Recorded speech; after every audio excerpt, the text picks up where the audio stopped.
If you think destiny is made of big events, this story will prove you wrong. It starts with a detail: a candle lit, two tables side by side, a conversation too honest for two strangers. And when the lights come back on, the question isn't, who is he? It's, why does nothing feel safe anymore? The ancient Roman walls of Chester stood sentinel against the October sky, their sandstone faces weathered by centuries of English rain. Within those walls, cobblestone streets wound through the heart of the city, like veins carrying the lifeblood of history itself. The rows, with their distinctive medieval galleries, cast long shadows as evening approached, and the River Dee whispered secrets to the stone bridges that had witnessed generations of love and loss. James Mitchell stood at the floor-to-ceiling window of his corner office, his broad shoulders outlined against the fading light. At 39, he cut an imposing figure, tall, powerfully built, with a jaw that could have been carved from the same unforgiving stone as the city walls. His grey eyes, sharp and calculating, surveyed the Mitchell Agro Industries compound below, where trucks loaded with products destined for half of England rumbled through gates like soldiers following orders. Everything in his life followed orders. Everything had its place, its purpose, its carefully controlled outcome. His hand unconsciously moved to loosen his tie, Italian silk perfectly knotted like everything else about him. The gesture was mechanical, practiced. Nothing about James Mitchell was spontaneous anymore. Spontaneity had cost him too much. "Mr. Mitchell, the Whitmore contract is ready for your signature." His secretary's voice crackled through the intercom, professional and distant. Everyone kept their distance from James Mitchell. "Leave it on my desk." His voice was deep, commanding, the kind of voice that didn't need to be raised to be obeyed. As she left, James caught his reflection in the darkening window. When had he become this man? This fortress of a human being who felt nothing, wanted nothing, trusted no one. He knew exactly when. 7 years ago. The day Catherine walked out, her final words still echoing in the chambers of his carefully guarded heart. "You took everything from me. My body, my dreams, my future. I can't even look at you anymore." The complicated birth, the emergency hysterectomy, the blame she'd heaped on his shoulders like burning coals, the divorce papers served with surgical precision. If this story is touching your heart, show your support. Leave a like, subscribe to the channel, and share it with your friends. Every action helps us keep bringing you new stories full of emotion. And his response? A vasectomy. Swift, permanent, final. If he couldn't give her children, he would make sure he could never give anyone children. It was the only way to ensure this particular agony would never repeat itself. The Mitchells had always been powerful in Chester. Industrialists, landowners, civic leaders. But power, James had learned, couldn't fill an empty house or warm a cold bed. He grabbed his coat. The Whitmore meeting was at the Cross Keys, one of Chester's oldest pubs, tucked away in the historic quarter. He preferred to close deals in intimate settings, where men spoke freely over whiskey, and felt the weight of tradition bearing down on their decisions. As he stepped into the autumn evening, the first drops of rain began to fall. The 3 streets away, in a narrow building that leaned slightly toward its neighbor, like an old man tired of standing, Emma Davis was losing a battle with gravity. "No, no, no, please." She lunged forward, but the stack of books tumbled from the high shelf anyway, cascading around her in a literary avalanche. One particularly heavy tome landed squarely on her foot. Brilliant, just brilliant. She hopped on one leg, books scattered around her like fallen soldiers, her light brown hair escaping from its hasty bun to frame a face that was equal parts determination and exhaustion. The book nook had been her grandmother's pride and joy, a combination bookshop and cafe that had served Chester for 40 years. Now, at 29, Emma was watching it die by inches. The espresso machine wheezed like an old man with pneumonia. The shelves needed refinishing. The roof leaked in 3 places and she'd run out of buckets. The creditor's letters sat in a drawer she couldn't bear to open anymore. Her phone buzzed, a text from her sister, Claire. "Sunday dinner at ours. Marcus is bringing clients. Try to look presentable this time?" Emma's jaw tightened. Claire, 2 years younger, married to Marcus Thornton, investment banker, country club member, owner of a house with actual working appliances.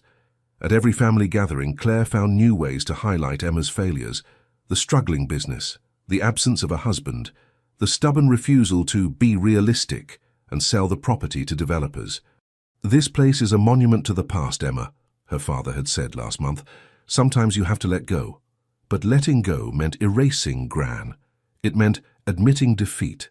It meant watching another independent bookshop become a chain coffee shop, or worse, luxury flats. Emma bent to gather the books, her fingers trembling slightly. She was so tired. Tired of fighting, tired of pretending everything was fine, tired of smiling for customers while drowning in debt. The lights flickered. She glanced up. Through the window she could see the street lamps along the road doing the same stuttering dance.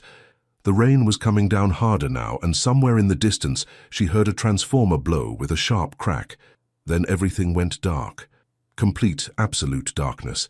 The kind that only happens in the old quarter, where buildings block out the sky and emergency lights are considered modern luxuries. Emma fumbled for her phone, but the battery icon blinked red before the screen died. Perfect. Absolutely perfect. She needed candles. The hardware shop 2 streets over would still be open. Mr. Peterson kept old-fashioned hours and old-fashioned stock. Grabbing her coat, Emma locked the shop door and stepped into the rain, not knowing that 3 streets away, a man who believed in control was about to lose it completely.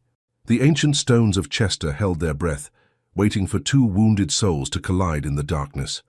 The cross keys was a relic from another century. Low wooden beams, uneven floors, walls that had absorbed the confidences of merchants and farmers for 300 years. When the power failed, the publican simply lit candles with the practiced efficiency of a man who'd weathered many storms. James sat at a corner table, his meeting with Whitmore temporarily suspended. The older man had excused himself to make phone calls in the flickering candlelight, leaving James alone with his whiskey and his thoughts, never a comfortable combination. The door opened, admitting a gust of wind, rain, and a figure he couldn't quite make out in the darkness. "Sorry, we're still open, but—" the publican began. "Please." The voice was feminine, breathless, musical despite its urgency. "I just need to get out of the rain for a moment. Do you have any candles to spare? I'll pay whatever you ask." James found himself watching the shadow move closer to the bar. There was something about the voice, a thread of steel wrapped in velvet. Desperation trying to sound like dignity. "Take what you need, love," the publican said kindly. "Old Chester looks after her own. Thank you. I'll bring payment tomorrow, I promise." "No need for that. But sit, dry off a bit. Storm's getting worse." James saw her hesitate, then move toward the only other occupied area, near his table. She chose a seat 2 tables away, careful to maintain distance. He could make out only the barest outline of her in the candlelight. Smaller frame, something gentle in the way she moved despite the obvious exhaustion. Thunder cracked overhead, making her jump slightly. "First time in an old building during a storm?" James heard himself ask. He never initiated conversations with strangers. Never. "No." Her voice came from the darkness, warmer now, tinged with humor. "Just not used to nature reminding me how small I am. Usually I'm too busy for existential crises." The corner of his mouth twitched. Almost a smile. Busy doing what? Fighting losing battles. The honesty in those words surprised him. "You? Winning wars that don't matter." The response escaped before he could censor it. A pause. Then soft laughter that did something strange to his chest. "Well, at least we're honest strangers. The best kind," he found himself saying. "No pretense in the dark." "No." Her voice was thoughtful now.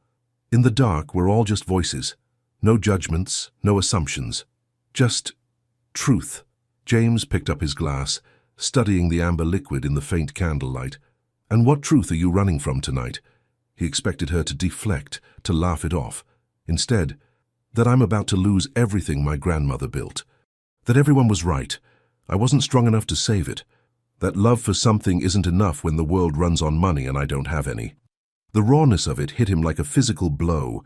He'd spent 7 years building walls, and this stranger was simply open, undefended, either incredibly brave or incredibly foolish. "Money isn't everything," he said, and almost laughed at himself. James Mitchell, telling someone money didn't matter. Catherine would have been hysterical. "Says someone who has it," she countered, but there was no bitterness in her tone, just fact. Having it doesn't mean it fills anything meaningful. Why was he saying these things? To a stranger? In the dark? What would fill something meaningful? Her question was genuine, curious. James was quiet for a long moment. I don't know anymore. I thought I did once. I was wrong. Past tense, she observed softly. Whatever you lost, I'm sorry. Don't be. I chose most of it. He drained his whiskey. What are you fighting to keep? A bookshop and a cafe combined. It was my grandmother's, the Book Nook in Watergate Street. Do you know it? James went very still. He'd walked past it 100 times, never gone in, never had reason to. But he knew the building, leaning, ancient, somehow defiant in its refusal to modernize. I know it, he said carefully. It's dying. I'm dying trying to save it, but I can't let go. It's all I have left of her. And maybe, she paused, vulnerable, maybe it's proof that I matter, that I can build something, keep something alive, that I'm not just the family disappointment. James felt something crack inside his chest, a fissure in the ice. You're not a disappointment. You don't know me. I know you're sitting in a pub during a blackout, drenched from rain, asking for candles you'll pay for tomorrow even though you probably can't afford them, because you won't accept charity. That's not a disappointment. That's someone with spine. Silence. Then so quietly he almost missed it. Thank you. The lights flickered. Once. Twice. Then flooded back with startling brightness, making them both blink. James turned toward her, and his breath caught. Light brown hair, slightly damp, framing a face that was delicate and strong at once. Eyes the color of honey-touched amber, wide with surprise. A mouth that was soft, unpainted, genuine. She wore a simple sweater, jeans, and rain-soaked boots, and she was the most beautiful thing he'd seen in 7 years. Emma stared at the man who'd been a voice in the darkness. Tall. God, he was tall. Shoulders that seemed to fill space. A face that was all hard angles and sharp edges, except for those grey eyes that were looking at her with something between shock and recognition. Expensive suit, expensive watch, expensive everything. And completely, utterly, out of her league. Oh, she breathed. Oh, he echoed. The air between them crackled with something neither could name. In the corner, Whitmore returned, calling James's name. But James couldn't move, couldn't look away from the woman who'd been honest in the darkness and was even more devastating in the light. Emma stood abruptly, grabbing the candles. I should thank you for the conversation. Wait. James rose, but she was already moving toward the door. She paused, looking back. Their eyes met again. Lightning, thunder, storm, all inside two people who'd been strangers 5 minutes ago. Then she was gone, into the rain. James stood frozen, his heart hammering against his ribs like something trying to escape. What the hell just happened? James Mitchell didn't sleep that night.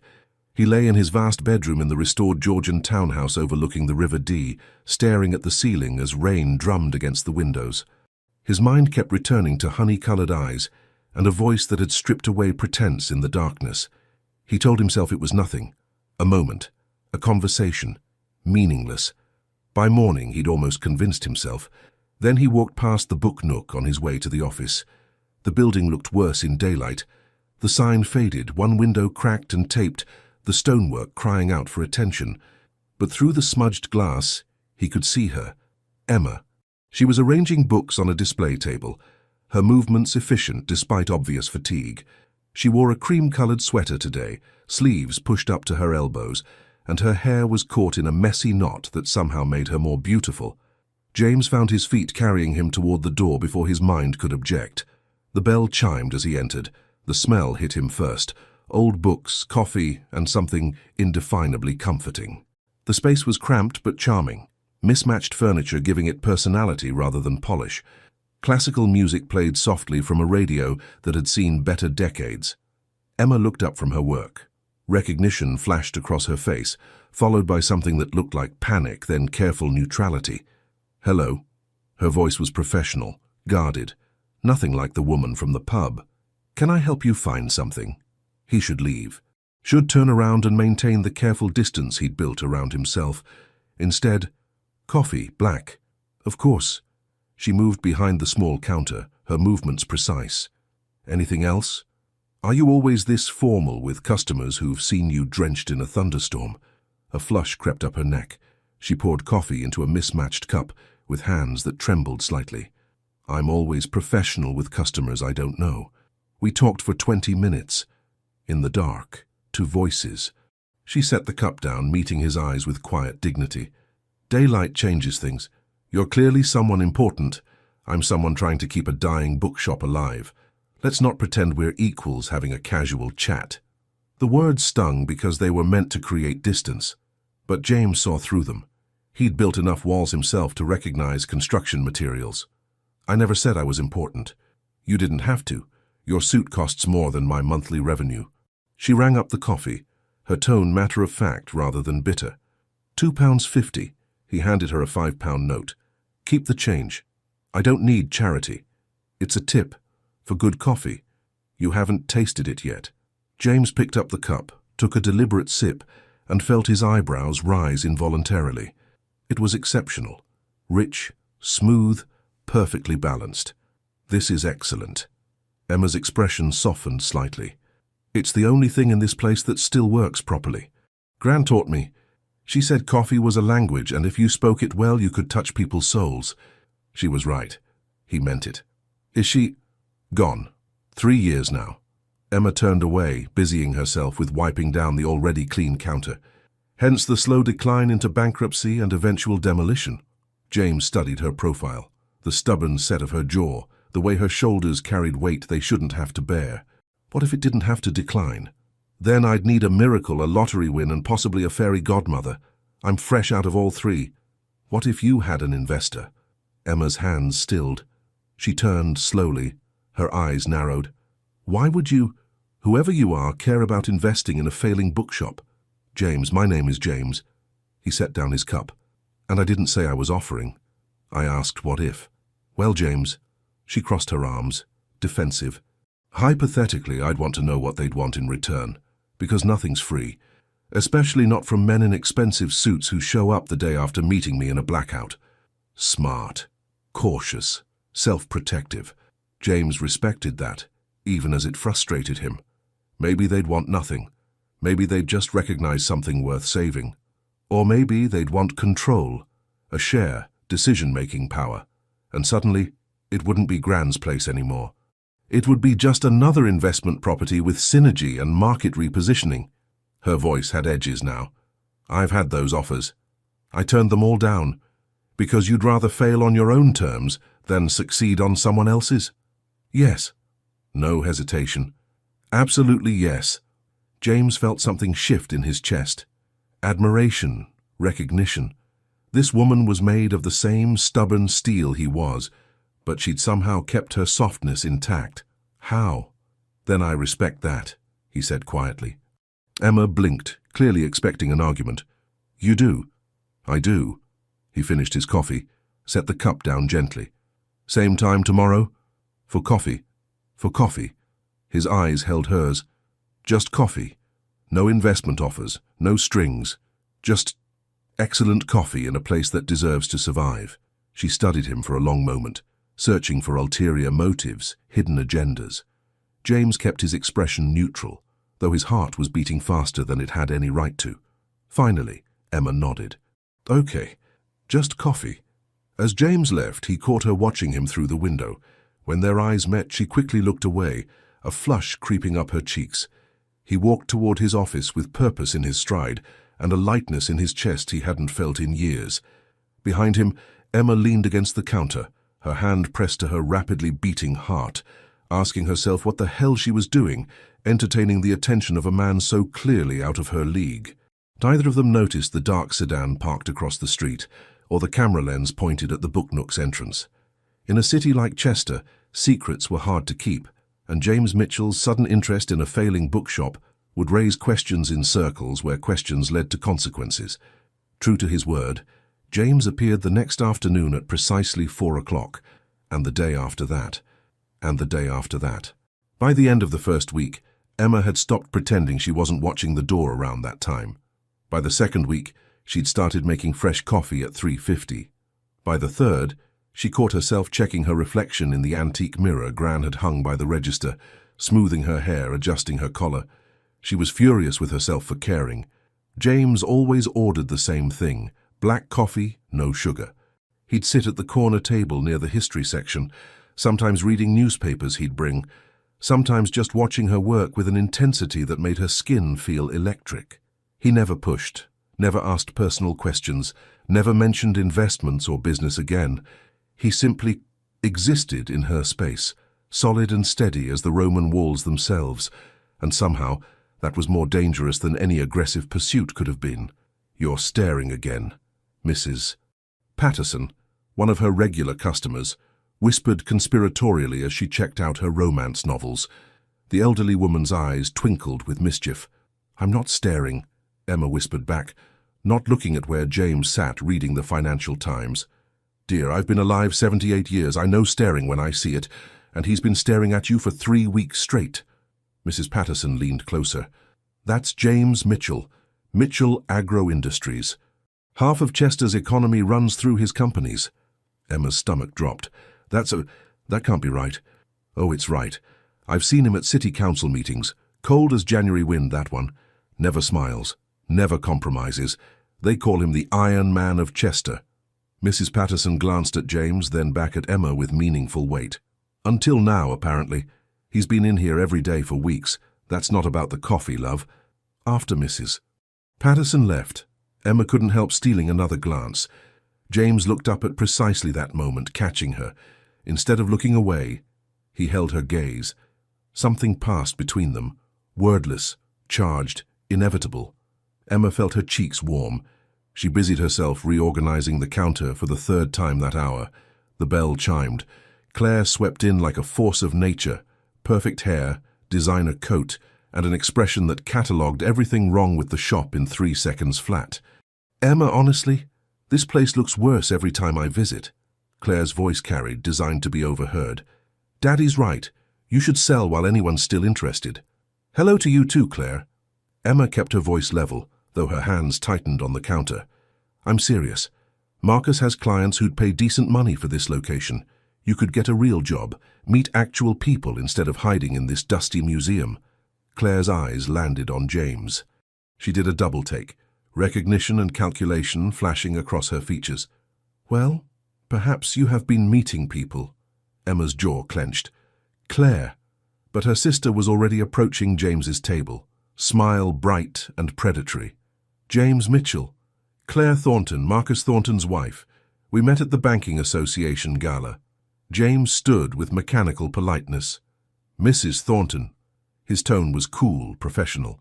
Nothing like the warmth Emma had started hearing in his voice when he spoke to her.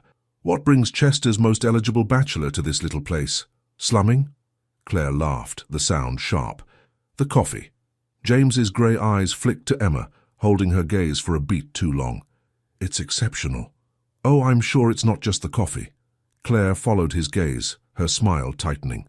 "My sister does have certain charms, though I should warn you, she's quite married to this sinking ship." The air temperature in the shop seemed to drop 10 degrees. James set down his newspaper with deliberate care. When he spoke, his voice was quiet but carried absolute authority. "I find loyalty admirable. As for the shop, any place that's survived this long clearly has value some people lack the vision to see." Claire's smile froze. "I only meant, I'm sure you did. Good day, Mrs. Thornton." James sat back down, effectively dismissing her. Emma watched her sister's face cycle through shock, indignation, and something that looked uncomfortably like jealousy before Claire turned on her heel and stalked out. The silence that followed was deafening. "You didn't have to do that," Emma said finally, her voice barely above a whisper. "Do what?" James didn't look up from his paper. "Defend me. To her. She's—" Emma struggled for words. "She's right, in a way. This place is dying." Now James looked up. "Is that what you believe, that she's right?" "I believe in facts, and the facts say I'm failing." James stood, moving toward the counter with purposeful strides. Emma's breath caught as he approached. He seemed larger somehow in the small space, his presence overwhelming. He stopped on the other side of the counter, close enough that she could see silver flecks in his grey eyes. "You know what I see?" Someone who shows up every day to fight for something she loves. Someone who makes coffee like an art form. Someone who treats elderly customers with patience and young students with kindness. Someone who's doing the work of 3 people and still manages to smile. His voice dropped lower, intimate. That's not failing. That's courage. Emma's heart hammered against her ribs. You barely know me. I know enough. His hand moved as if to reach for hers, then stopped, hovering in the space between them. The air crackled with possibility. I know you deserve better than being told you're not enough. James! Her voice came out breathless. The moment stretched, taut as a wire. Emma saw conflict flash across his face, want warring with fear, desire battling restraint. Then a customer opened the door, shattering the spell. James stepped back, breaking eye contact. Same time tomorrow? Emma nodded, not trusting her voice. As he left, she pressed her palms flat against the cool counter, trying to steady her racing pulse. Through the window, she watched him pause on the street, his hand running through his dark hair, in a gesture that looked almost frustrated. What was happening between them? And why did it feel like standing on the edge of a cliff, terrified and exhilarated at the same time? Inside his chest, James's heart pounded with something he'd sworn he'd never feel again. Want, need, the dangerous, destructive desire to let someone past his walls. He'd meant to keep his distance, to simply be present, nothing more.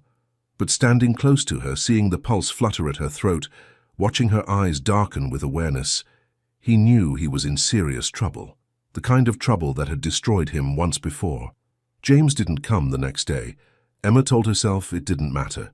Told herself she wasn't disappointed when 4:30 came and went without the bell chiming, without those grey eyes finding hers across the shop, without the electric charge that had become as essential as breathing. She was lying to herself. Again. By 6 o'clock she'd convinced herself he wasn't coming back. That moment between them, his hands on her waist, his thumb on her cheek, had scared him off. She'd read too much into it.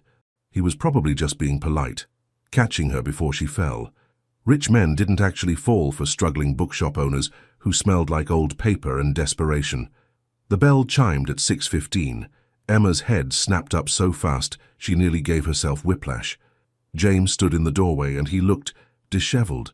His tie was gone completely, his jacket slung over one arm, his hair slightly messed as though he'd been running his hands through it. There was something almost vulnerable in his expression. You're closed, he said. It wasn't a question. I was about to lock up. Her voice came out breathier than she intended. Did you need something? Yes. He stepped inside, and Emma's breath caught at the intensity in his eyes. I need to apologize for yesterday, for leaving the way I did, for... He paused, struggling. For touching you without permission. Emma blinked. You caught me before I fell. You don't need to apologize for that. I didn't let go. The honesty in those 4 words hit her like a physical blow. I should have. The moment you were steady, I should have stepped back, but I didn't want to. The confession hung between them. Emma's heart hammered so hard she was certain he could hear it. I didn't want you to, she admitted quietly. Something flared in James's eyes. Relief, hunger, something that made Emma's knees weak. I stayed away today, he continued, moving closer, because I thought distance would help. Thought if I could just reset, get control back, I could continue coming here and keep things professional. And? It didn't work. He stopped a few feet away from her, close enough that she could see the exhaustion in his face, the tension in his shoulders. I spent all day at the office accomplishing nothing because all I could think about was you. Whether you were safe on that death trap of a ladder, whether you'd worn your hair down again, whether you'd noticed I wasn't there. Emma's chest tightened. I noticed. Good. The word was rough, possessive, and it sent shivers down her spine. Because I can't do this halfway, Emma. I'm either all in or I walk away now before this becomes something that destroys us both. And I need you to tell me which you want. The vulnerability in his voice broke something open inside her. This powerful man, standing in her grandmother's bookshop, essentially laying his heart at her feet. I want you to stay, she whispered. All in. The relief that washed over his face was almost painful to witness. He closed the distance between them in 2 strides, but stopped just before touching her. His hand rose, hovering near her face, asking permission. Emma leaned into his palm. His hand cupped her cheek, warm and calloused and gentle. His thumb stroked along her cheekbone as though memorizing her. "I'm going to help you," he said softly. "With the shop, the debts, the repairs, everything." Emma stiffened, starting to pull back. "I don't need charity. Not charity." His other hand came up to frame her face, keeping her close. "Partnership. Investment. However you want to frame it. But I'm not watching you drown when I have the resources to throw you a lifeline." "Why?" The question was barely audible. "You don't owe me anything." "No." His eyes searched hers. "But you make me feel things I thought were dead. You make me want to be better than the cold bastard I've become, and maybe that's selfish, but I need this place to survive because you're part of it, and I need you to keep existing in my world." Tears pricked Emma's eyes. "James, let me help, Emma. Please." She should say no, should maintain her pride, her independence. But standing there with his hands cradling her face like she was something precious, Emma realized pride was a luxury she couldn't afford. "Okay," she breathed, "but I'll pay you back. Every penny." A ghost of a smile touched his mouth. "We'll negotiate terms later. Right now I need you to show me what needs fixing." For the next 2 hours, they walked through the book nook together. Emma pointed out every leak, every crack, every failing piece of equipment. James took notes on his phone with the focused intensity of a general planning a campaign. "The roof needs complete repointing," he observed, studying the water stains on the ceiling. "The electrical system is a fire hazard. This floor," he tested a particularly creaky board, "needs to be reinforced before someone goes through it." "I know." Emma's voice was small. "I know it's bad. I couldn't afford to fix it, any of it." James looked at her and something softened in his expression. He reached out, tucking a strand of hair behind her ear. The gesture was so tender, so intimate, that Emma's breath caught. "You won't have to do this alone anymore," he said quietly. They ended up in her tiny office, really just a converted storage closet with a desk and filing cabinets that probably predated the Second World War. Emma pulled out her ledgers, her face burning with shame as she showed him the numbers. James studied them in silence. His expression didn't change, but she saw his jaw tighten when he reached the page showing her outstanding debts. "Why didn't you ask for help sooner?" His voice was carefully neutral. "Family? Friends? A bank loan?" Emma laughed bitterly. "My family thinks this place is a lost cause. My sister—" She stopped, swallowing hard. "Claire makes it very clear at every opportunity that I'm the family failure, comparing me to her successful husband, her perfect house, her sensible career choices." James's eyes sharpened. "She said that to you?" "Among other things." Emma shrugged, trying for casual and failing. "And banks. They took one look at the state of this place and laughed me out of their offices. Politely, of course. But still." James set down the ledger and turned to face her fully. His hand came up to cup her chin, tilting her face until she met his eyes. "You are not a failure," he said, each word deliberate and fierce. "You took something you loved and fought like hell to keep it alive against impossible odds. That's not failure. That's courage." Emma felt tears threaten again. "You don't have to—" "I mean every word." His thumb brushed across her lower lip, and Emma's entire world narrowed to that single point of contact. "And anyone who makes you feel less than extraordinary is blind." They stood there, frozen in that tiny office, the weight of unspoken feelings pressing down on them. Emma could hear her own heartbeat, could feel the warmth of his body just inches away, could see the war raging in his grey eyes between what he wanted and what he thought he should do. "I should go," he finally said, but he didn't move. "Yes," Emma agreed, but she didn't step back. His hand slid from her face down her neck, coming to rest over her heart. She knew he could feel it racing beneath his palm. "Tomorrow," he said roughly. "I'll bring contractors. We'll start the repairs." "Tomorrow," she echoed. He left then, but not before pressing his lips to her forehead, a kiss that was somehow more intimate than if he'd claimed her mouth. Emma stood alone in her office, her hand pressed to where his lips had been, and knew with absolute certainty that she was already his. The only question was whether he'd let himself be hers. The contractors arrived at 8 the next morning, a full crew with equipment, materials, and the kind of efficiency that only came with unlimited budgets. Emma watched in amazement as they swarmed the book nook like highly organized bees, assessing, measuring, planning. James arrived at 9, dressed down in dark jeans and a simple grey sweater that made his eyes look like storm clouds. Emma's mouth went dry at the sight of him. "Coffee?" she offered, grateful for something to do with her hands. "Always." His eyes held hers for a beat too long, a private smile playing at his lips. "How did you sleep?" "I didn't." The honesty escaped before she could filter it. "I kept thinking about all this, about you helping me, about what it means." "And what does it mean, Emma?" He moved closer, and she was intensely aware of the contractors working around them, pretending not to notice. "I don't know yet," she admitted, "but I want to find out." Something fierce and pleased flashed across his face. He reached out, his fingers brushing hers where they rested on the counter. The touch was brief, but electric. "Mr. Mitchell," one of the contractors approached with blueprints. "We need to discuss the support beams." James squeezed her hand once before turning away, and Emma felt the loss of his touch like a physical ache. She watched him work throughout the morning, his sleeves pushed up, his focus absolute, commanding respect from every tradesman present. This was James in his element, decisive, intelligent, completely in control. But every so often, his eyes would find hers across the room, and that control would slip, just for a moment, just enough for her to see the want beneath it.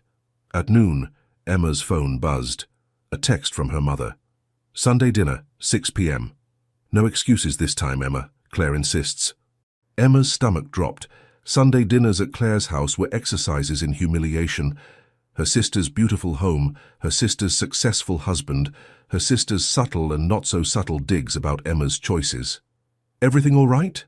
James appeared at her elbow, reading her expression with unnerving accuracy. "Family dinner Sunday," she tried to smile. The bi-monthly ritual of being reminded, "I'm the disappointment." His jaw tightened. "Do you want company?" Emma blinked. "What?" "Let me come with you." His voice was firm, decided. "You shouldn't face them alone." "James, you don't have to." "I want to." He turned to face her fully, his hand coming to rest on her lower back, a possessive, protective gesture that made her pulse race. "Let me be there for you." The words held layers of meaning. Emma searched his face, seeing determination and something deeper, something that looked dangerously like devotion. "Okay," she whispered. "Yes." Videotaped, the Sunday evening, found Emma standing in front of her mirror, changing clothes for the 3rd time. Nothing felt right. The green dress was too casual, the black one too formal. The burgundy sweater too. Her doorbell rang. James stood on her doorstep in charcoal slacks and a navy sweater, holding flowers. Actual flowers. The sight of this powerful man, with a bouquet of autumn blooms, nearly undid her. "You look beautiful," he said simply. Emma glanced down at the simple cream dress she'd finally settled on. "I look nervous." "That too." He offered his arm. "But we'll face them together." The drive to Claire's house in the suburbs was both too long and too short. James kept one hand on her knee, a steady, grounding presence. Emma found herself covering his hand with hers, lacing their fingers together. He squeezed gently. "Whatever happens in there," he said as they pulled up to the imposing Tudor-style house, "remember, you are extraordinary, and anyone who doesn't see that is a fool." Emma's eyes burned with unshed tears. "Thank you." Claire opened the door with her camera-ready smile, blonde highlights, designer dress, and diamond earrings that probably cost more than Emma's car. Her eyes widened when she saw James. "Emma, you brought a date." The surprise in her voice bordered on insulting. "How?" "Unexpected. Claire, this is James Mitchell. James, my sister Claire, and her husband Marcus." Emma watched as recognition dawned on Claire's face. Marcus, coming up behind his wife, went pale. "Mitchell?" Marcus extended his hand, suddenly respectful. "The Mitchell Agro Industries?" "The same." James's voice was cool, professional, but his hand remained firmly on Emma's back. "Well," Claire's smile turned calculating. "This is certainly a surprise. Emma, you didn't mention you were seeing anyone, especially someone so prominent." The way she said it made Emma feel like a child caught playing dress-up. But before she could respond, James spoke. "Emma doesn't brag." His voice was mild, but there was steel underneath. It's one of the many things I admire about her. They moved into the dining room where Emma's parents waited. Her mother's eyebrows rose at the sight of James. Her father stood, offering his hand with genuine warmth. Dinner was an exercise in endurance. Claire dominated the conversation, dropping names and discussing Marcus's latest investment deals with the kind of casual superiority that made Emma's teeth ache. Every few minutes, she'd make a comment designed to highlight the differences between their lives. "Emma, are you still struggling with that little bookshop? Such a shame you couldn't make it work," said with false sympathy that didn't reach her eyes. "Actually," James interjected smoothly, "the book nook is undergoing extensive renovations. Emma's created something quite special there. A genuine community space in a world of soulless chains." Claire's smile tightened. "How sweet that you support her little hobby." "It's not a hobby." James's voice dropped, becoming dangerously quiet. "It's a business, one that requires more courage and dedication than most people possess." Marcus tried to change the subject, asking James about his company. But Claire wasn't finished. "You know, Emma," she said, refilling her wineglass, "it must be nice to finally have a man around. I was starting to worry you'd given up on that front too." Although her eyes flickered to James with unmistakable interest, I can see the appeal. The implication hung in the air, ugly and obvious. Emma felt ice crystallize in her veins, but James moved faster than thought. He set down his fork with deliberate precision, his grey eyes fixing on Claire with an intensity that made her actually shrink back. "Let me be very clear," he said, his voice carrying absolute authority. "Emma is worth 100 of any person at this table. Her loyalty, her kindness, her refusal to compromise her values for comfort, those are qualities most people spend their lives trying to cultivate and fail. If anyone here has given up on something, it's not her." The silence was deafening. Claire's face flushed red. "I didn't mean—" "Yes, you did." James stood, helping Emma to her feet with gentle hands. "We're leaving. Mr. and Mrs. Davis, thank you for your hospitality. Claire, Marcus," his eyes were cold, "I won't be accepting any dinner invitations from you in the future." He guided Emma toward the door, his arm around her waist, steady and protecting. "James, wait." Emma's mother stood, her eyes full of something that might have been regret. "Please don't leave like this. Your daughter deserves better than to be belittled in her own family's home," James said quietly. "When you're ready to treat her with the respect she's earned, you know where to find us." They were in the car before Emma could process what had happened. James pulled onto a quiet side street and turned off the engine. Then he turned to her, cupping her face in both hands. "Are you all right?" Emma let out a shaky laugh. "You just defended me. To my whole family. You—" Her voice broke. "No one's ever done that before."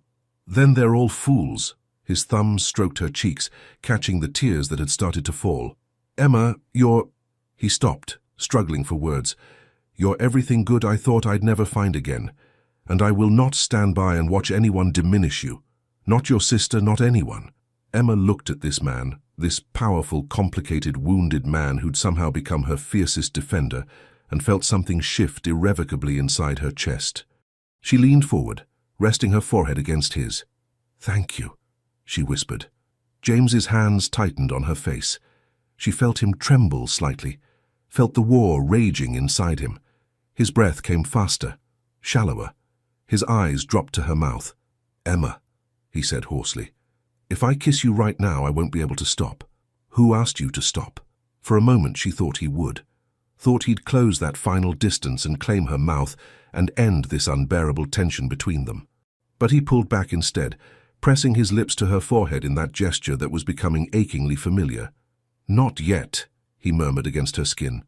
"Not when you're emotional. Not after that disaster. When I kiss you, Emma Davis, I want you to have no doubts. About me, about us, about anything." Emma's heart clenched. "And when will that be?" "Soon." It was a promise, a vow. Very soon. He drove her home, walked her to her door, and waited until she was safely inside before leaving. Emma watched his car disappear into the night and touched her lips, imagining what they would feel like against his. "Soon," he'd said. She could wait. She'd waited her whole life to feel this way. What was a little longer? The book nook was transforming before Emma's eyes. 3 weeks had passed since the disastrous family dinner, and the shop was barely recognizable. New electrical wiring, reinforced floors, a roof that didn't leak. It was like watching her grandmother's dream being resurrected from the dead. And through it all, James was there, not just funding it, but physically present. He showed up every morning with coffee for the workers, rolled up his sleeves and worked alongside them. Emma had watched him install bookshelves with his own hands, this billionaire industrialist with sawdust in his hair and a measuring tape clipped to his belt. It was impossibly attractive. They fell into a rhythm, a dance of almost touches and loaded glances. His hand on her lower back as he guided her past construction debris, her fingers brushing his when she handed him tools. The way he watched her when he thought she wasn't looking, like she was water and he was dying of thirst. But he hadn't kissed her, hadn't even tried since that night in the car. Emma was starting to wonder if she'd imagined the heat between them. It was nearly midnight on a Thursday when she found James still at the shop, alone, staring at freshly installed shelves with an expression she couldn't quite read. "You're still here," she said softly, not wanting to startle him. He turned, and something in his face made her heart clench. He looked exhausted. More than that, he looked haunted. "Couldn't sleep," he admitted. "Thought I'd make sure the shelving was properly secured." Emma moved closer. "James, it's midnight. You've been here since 7 this morning. You need rest." "I'm fine." "You're not." She reached out, touching his arm gently. "Talk to me, please." For a long moment she thought he'd refuse. Then he sank onto one of the newly refinished wooden benches, his elbows on his knees, his head in his hands. "I was married once," he said quietly. Emma's breath caught. She'd suspected, but hearing him say it felt different. "What happened?" "Catherine." His voice was flat, emotionless in the way of someone who'd buried their pain so deep it couldn't surface without destroying them. "We were young. I thought we'd build a life together, a family." He paused, and Emma sat beside him, close but not touching, giving him space to continue. "She got pregnant, we were ecstatic, but the birth—" His jaw clenched. "There were complications. Severe hemorrhaging. They had to perform an emergency hysterectomy to save her life." "Oh, James." Emma's hand found his. "She blamed me." His voice cracked slightly, said it was my fault, that I'd taken away her chance at motherhood, at the family she'd dreamed of. She couldn't stand to look at me. Filed for divorce 6 months later.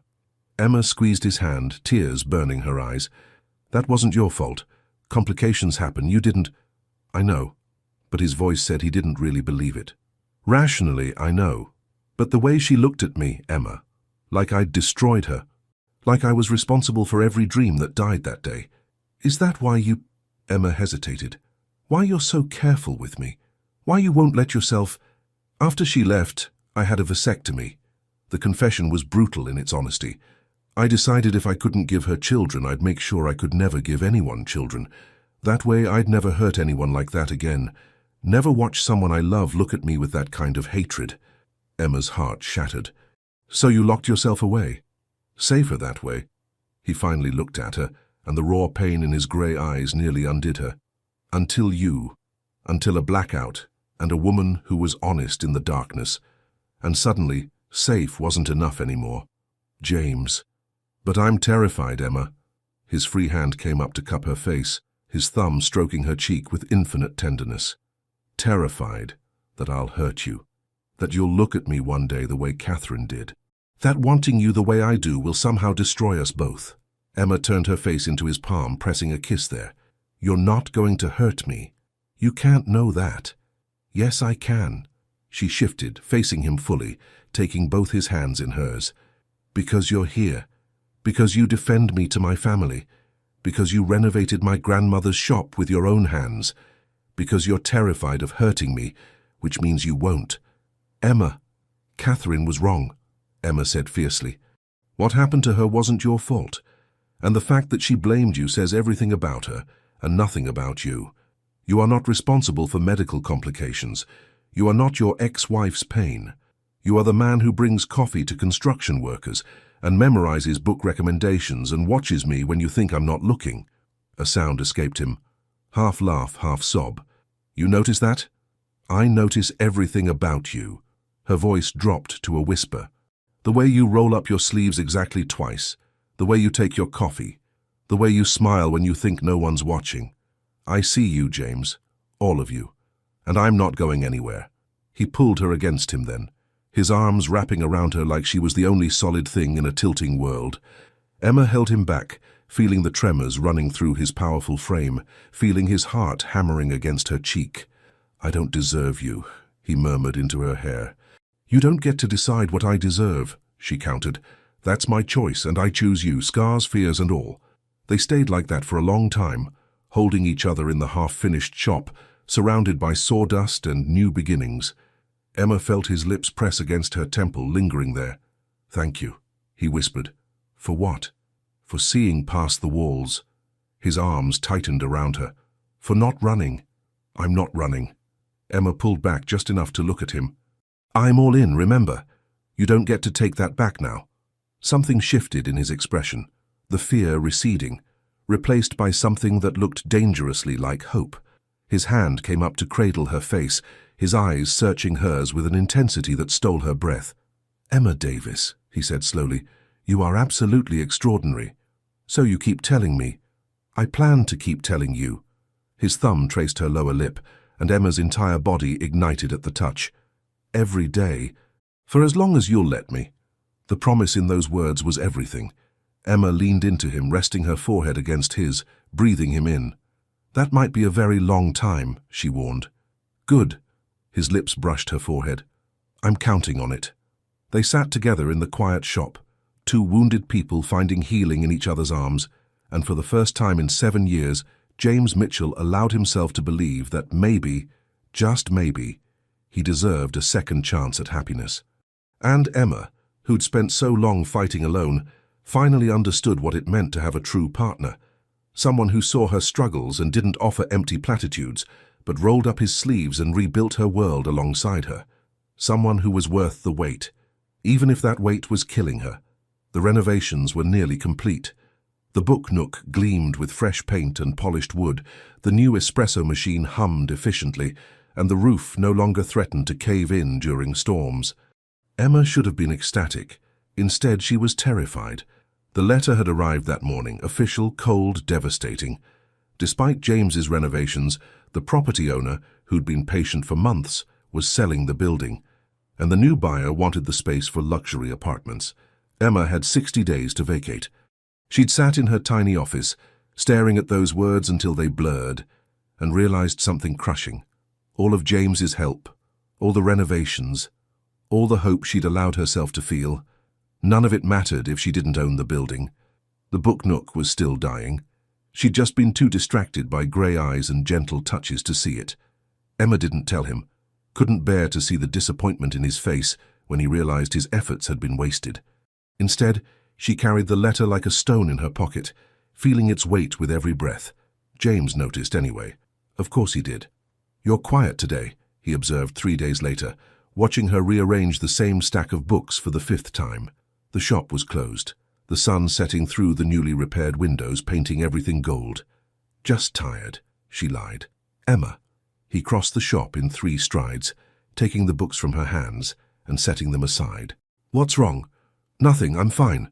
"You're a terrible liar." His hands came to rest on her shoulders, warm and solid. "Talk to me." Emma felt something crack inside her chest. All the pressure, all the fear, all the desperate hope that had been building for weeks, it came pouring out. "It doesn't matter," she said, her voice breaking. "None of this matters. The renovations, the new equipment, everything you've done. It's all for nothing." James's grip tightened. "Explain." She pulled the crumpled letter from her pocket, handing it to him with shaking hands. Watched his face as he read, saw the muscle in his jaw tick, saw his eyes go flat and dangerous. "When did you get this?" His voice was too controlled. 3 days ago." 3 days? He looked at her, and there was hurt beneath the anger. "And you didn't tell me? What was the point?" Emma's voice rose, defensive. "You've already done so much. Spent so much.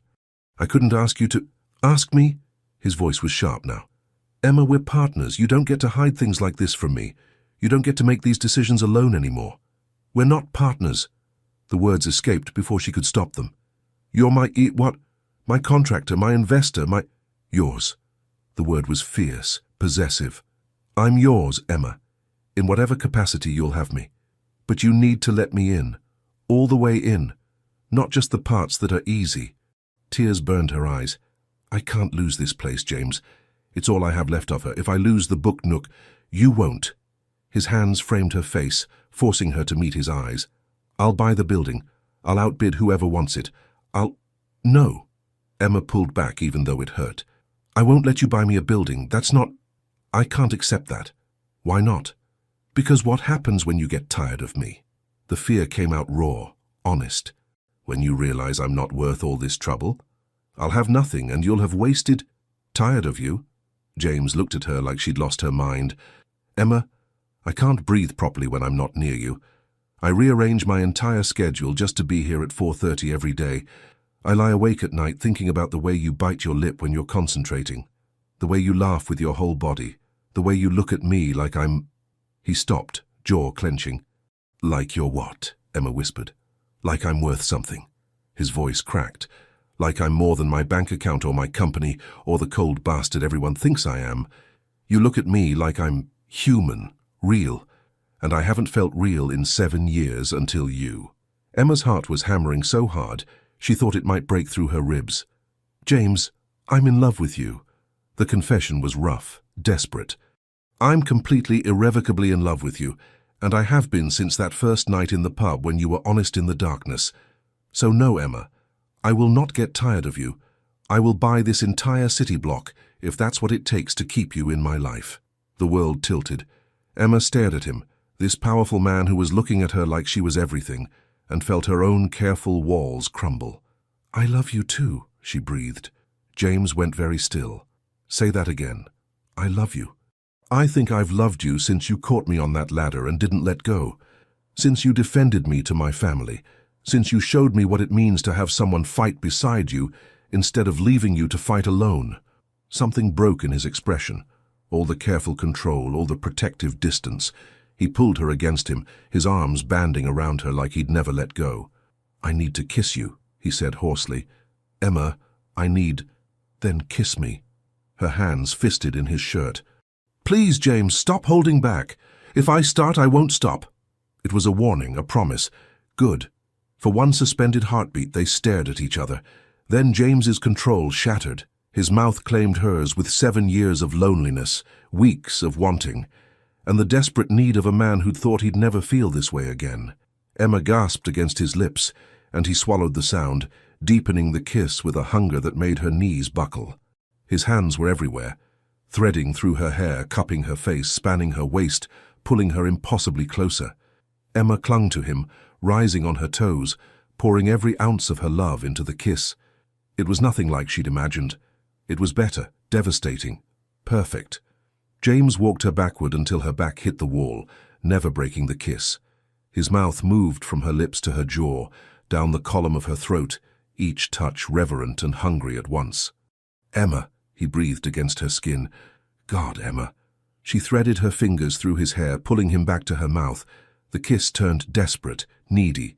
7 years for him, a lifetime for her, all of it pouring out in this moment. When they finally broke apart, both breathing hard, James rested his forehead against hers. His hands were shaking where they held her face. Come home with me, he said roughly. Please, I need you with me tonight. Emma's heart raced. She knew what he was asking, knew what it meant, and she wanted it. God, how she wanted it. Yes, she whispered. Take me home. The drive to his estate on the outskirts of Chester passed in a blur. James kept one hand on her thigh, his grip possessive, grounding. Emma watched the ancient city give way to countryside, watched the gates of his property open, watched his massive stone house appear in the headlights. She should have been intimidated. Instead, she felt like she was finally arriving somewhere she was meant to be. James helped her from the car with gentle hands, then swept her into his arms, literally lifting her against his chest like she weighed nothing. I can walk, she protested, laughing. I know. His eyes were dark, intense, but I've been wanting to do this for weeks. He carried her through his house, all stone and wood and masculine elegance. Up a sweeping staircase, down a hallway, lined with windows overlooking the moonlit grounds. His bedroom was exactly what she'd expected. Massive bed, dark furniture, everything precise and controlled, except for the moment he set her on her feet and looked at her like she was the only thing in his world that mattered. Emma. His hands framed her face. Are you sure? I've never been more sure of anything. He kissed her again, softer this time but no less devastating. His fingers found the zipper of her dress, pausing at the top. Tell me to stop, he whispered against her lips. Tell me if this is too fast. Don't stop. Her hands found the buttons of his shirt. Please don't stop. Outside, the moon climbed higher over Chester's ancient walls, and inside James Mitchell's bedroom, two people who'd been alone too long finally found their way home to each other. Emma woke to unfamiliar softness beneath her cheek. Silk sheets. A bed far too large and luxurious to be her own. For a disoriented moment, she couldn't remember where she was.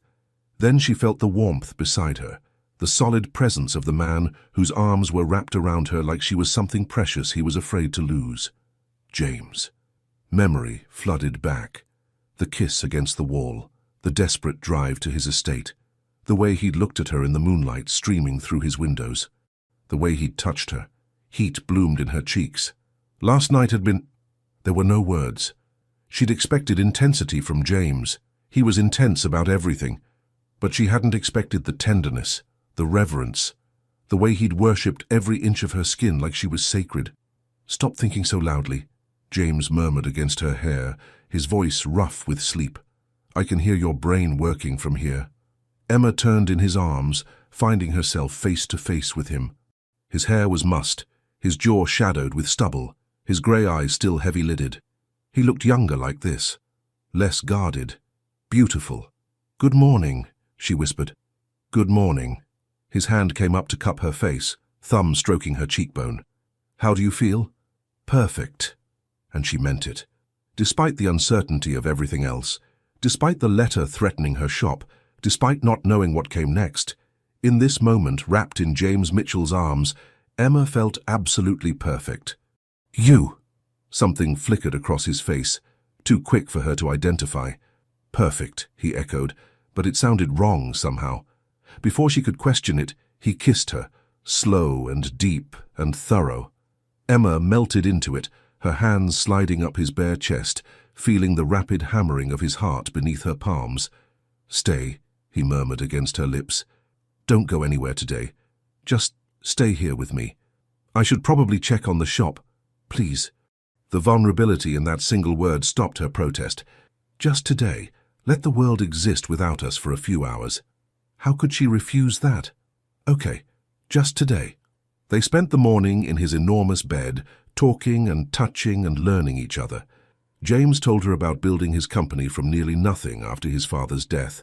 Emma told him about her grandmother's stories, about growing up in the bookshop before it was hers to save. He made her breakfast, actual breakfast, bringing a tray up to the bedroom with fresh fruit and pastries and coffee, so perfect it rivaled her own. You can cook? Emma teased, biting into a strawberry.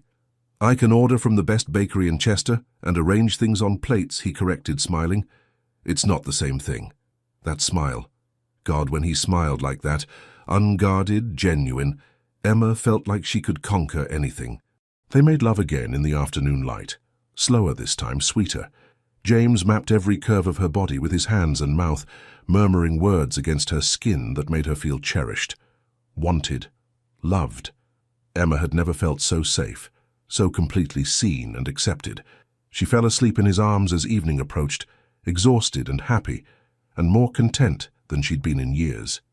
Emma woke in darkness. The bed beside her was empty, cold. She sat up, confused, reaching for James and finding only vacant space. James? No answer. She found her dress, pulled it on with fumbling fingers, and padded barefoot through his massive house. The hallways felt different in the dark, imposing, unfamiliar. She was about to call for him again when she saw light spilling from beneath a door at the end of the hall. His study.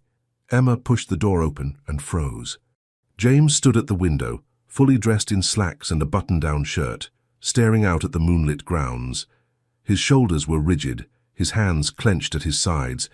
Everything about his posture screamed tension. "James?" Her voice was small. "What's wrong?" He didn't turn around. "You should go back to sleep." The coldness in his tone felt like a slap. "What happened? Did I—" Nothing happened. But his voice was too controlled, too flat. "I just needed some space." Space. After what they'd shared, after the intimacy, the vulnerability, the words of love, Emma's stomach dropped. "You're shutting me out."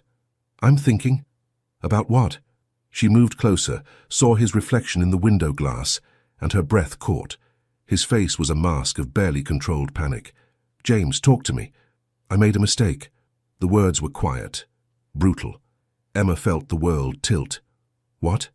"This. Us." "I moved too fast, got carried away. I shouldn't have—" He stopped, jaw clenching so hard she could see the muscle jump. "Shouldn't have what?" Emma's voice shook. "Shouldn't have told me you loved me. Shouldn't have brought me here. Shouldn't have made love to me. All of it."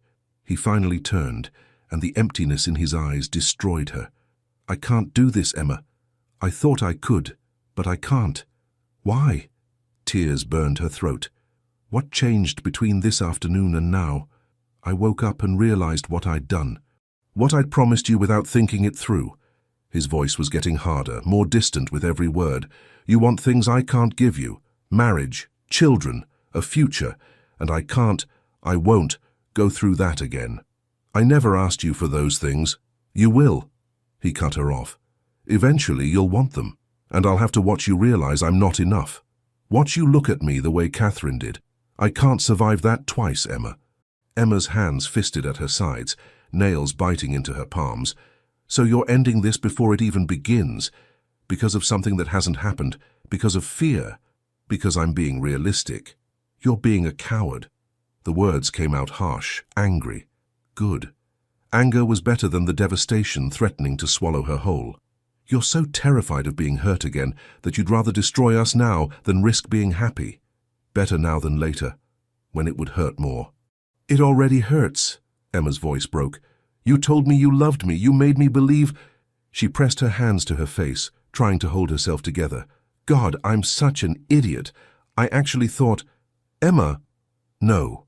She dropped her hands, meeting his eyes with all the dignity she could muster. "You don't get to do this. You don't get to make me fall in love with you and then throw me away because you're scared. You don't get to decide what I want or what I can handle. That's my choice. Mine. I'm doing this for both of us. You're doing this for you."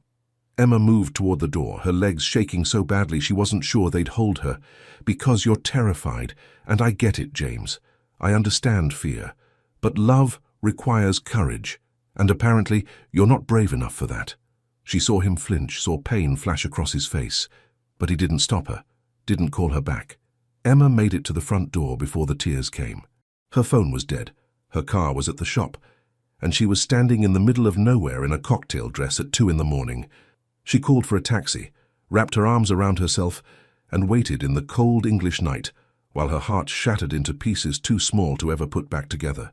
Behind her in his study, James Mitchell stood frozen, listening to the sound of the taxi arriving, listening to Emma leave, doing nothing to stop her. He'd done the right thing, the smart thing, the safe thing. So why did it feel like he'd just made the worst mistake of his life? He sank into his desk chair, head in his hands, and for the first time since Catherine left, James Mitchell allowed himself to cry. But Emma was already gone, driving away into the darkness, and his tears couldn't bring her back. 3 weeks. 21 days since Emma had walked out of James Mitchell's house with her heart in pieces. 21 days of forcing herself out of bed, opening the shop, smiling at customers, pretending she was fine. She wasn't fine. James hadn't come back, hadn't called, hadn't sent a single message. The renovations were complete, paid in full, and that was that. He'd cut her out of his life as cleanly as a surgeon's knife, and Emma was left to bleed alone. The book nook was beautiful now. Customers commented on it daily. Business was picking up. Everything should have been perfect. Except Emma couldn't look at the custom bookshelves without seeing James's hands installing them. Couldn't make coffee without remembering his 4:30 visits. Couldn't exist in this space without feeling his absence like a physical wound. She'd thrown herself into work, into fighting the eviction notice, into anything that would stop her from thinking about grey eyes and gentle touches and promises made in moonlight. It wasn't working. "You look terrible," her friend Sophie observed, stopping by with lunch Emma wouldn't eat. "When's the last time you slept?" "I sleep. Badly. In fits and starts, waking up reaching for someone who wasn't there." "And when's the last time you ate something that wasn't directly from a coffee cup?" Emma couldn't remember. "I've been busy." "You've been heartbroken." Sophie's voice softened. "Emma, honey, you need to take care of yourself." This isn't..." Emma barely made it to the bathroom before she was sick. Sophie found her 10 minutes later, sitting on the floor, pale and shaking. "How long has this been happening?" Sophie asked quietly. "A few days. It's just stress. The eviction, everything with..." She couldn't say his name. "Or it's something else." Sophie's eyes were knowing. "Emma, when was your last period?" Emma's mind went blank. When had it been? Before James? Before that night? Before... Oh, God. Her hand went to her stomach. No, that's not... We used protection. We were careful. Protection fails." Sophie helped her to her feet. "Come on. We're getting a test." The two pink lines appeared almost instantly. Emma stared at them, her entire world narrowing to those two devastating marks. Pregnant. She was pregnant, with James Mitchell's child, the man who'd had a vasectomy specifically to avoid this. The man who'd pushed her away because he was terrified of exactly this kind of future. "Oh my God," she breathed. Sophie squeezed her hand. "What do you want to do?" Emma pressed her hand to her still flat stomach. A baby, growing inside her, part of her and part of James, created in a night of love that he'd called a mistake. "I need to tell him," she whispered. "Are you sure that's a good idea, after the way he has a right to know?" Even if he'd broken her heart, even if he wanted nothing to do with her, this baby, their baby, deserved a father who at least knew of its existence. The next morning, Emma made an appointment at a clinic. She needed to be sure, needed to know exactly what she was dealing with before facing James. The ultrasound technician was young, cheerful, chattering away as she moved the wand across Emma's abdomen. Then she stopped, frowned, moved the wand again. "Is something wrong?" Emma's heart hammered. "Wrong? No." "But..." The technician smiled. "Congratulations. You're having twins." The world spun. Twins, two babies, two hearts beating on that grainy screen, two tiny forms already taking shape. Emma left the clinic with ultrasound pictures clutched in her shaking hands and a heart full of terror and wonder in equal measure. The Mitchell Agro Industries occupied a modern glass building on the outskirts of Chester's business district. Emma had never been here, had never seen James in his element. Now, standing in the gleaming lobby, she felt completely out of place in her simple dress and cardigan. The receptionist's smile was professional, but dismissive. "Do you have an appointment?" "No, but I need to see Mr. Mitchell. It's urgent, personal." "Mr. Mitchell doesn't see anyone without an appointment. If you'd like to schedule, tell him Emma Davis is here." Her voice was firmer than she felt. "He'll see me."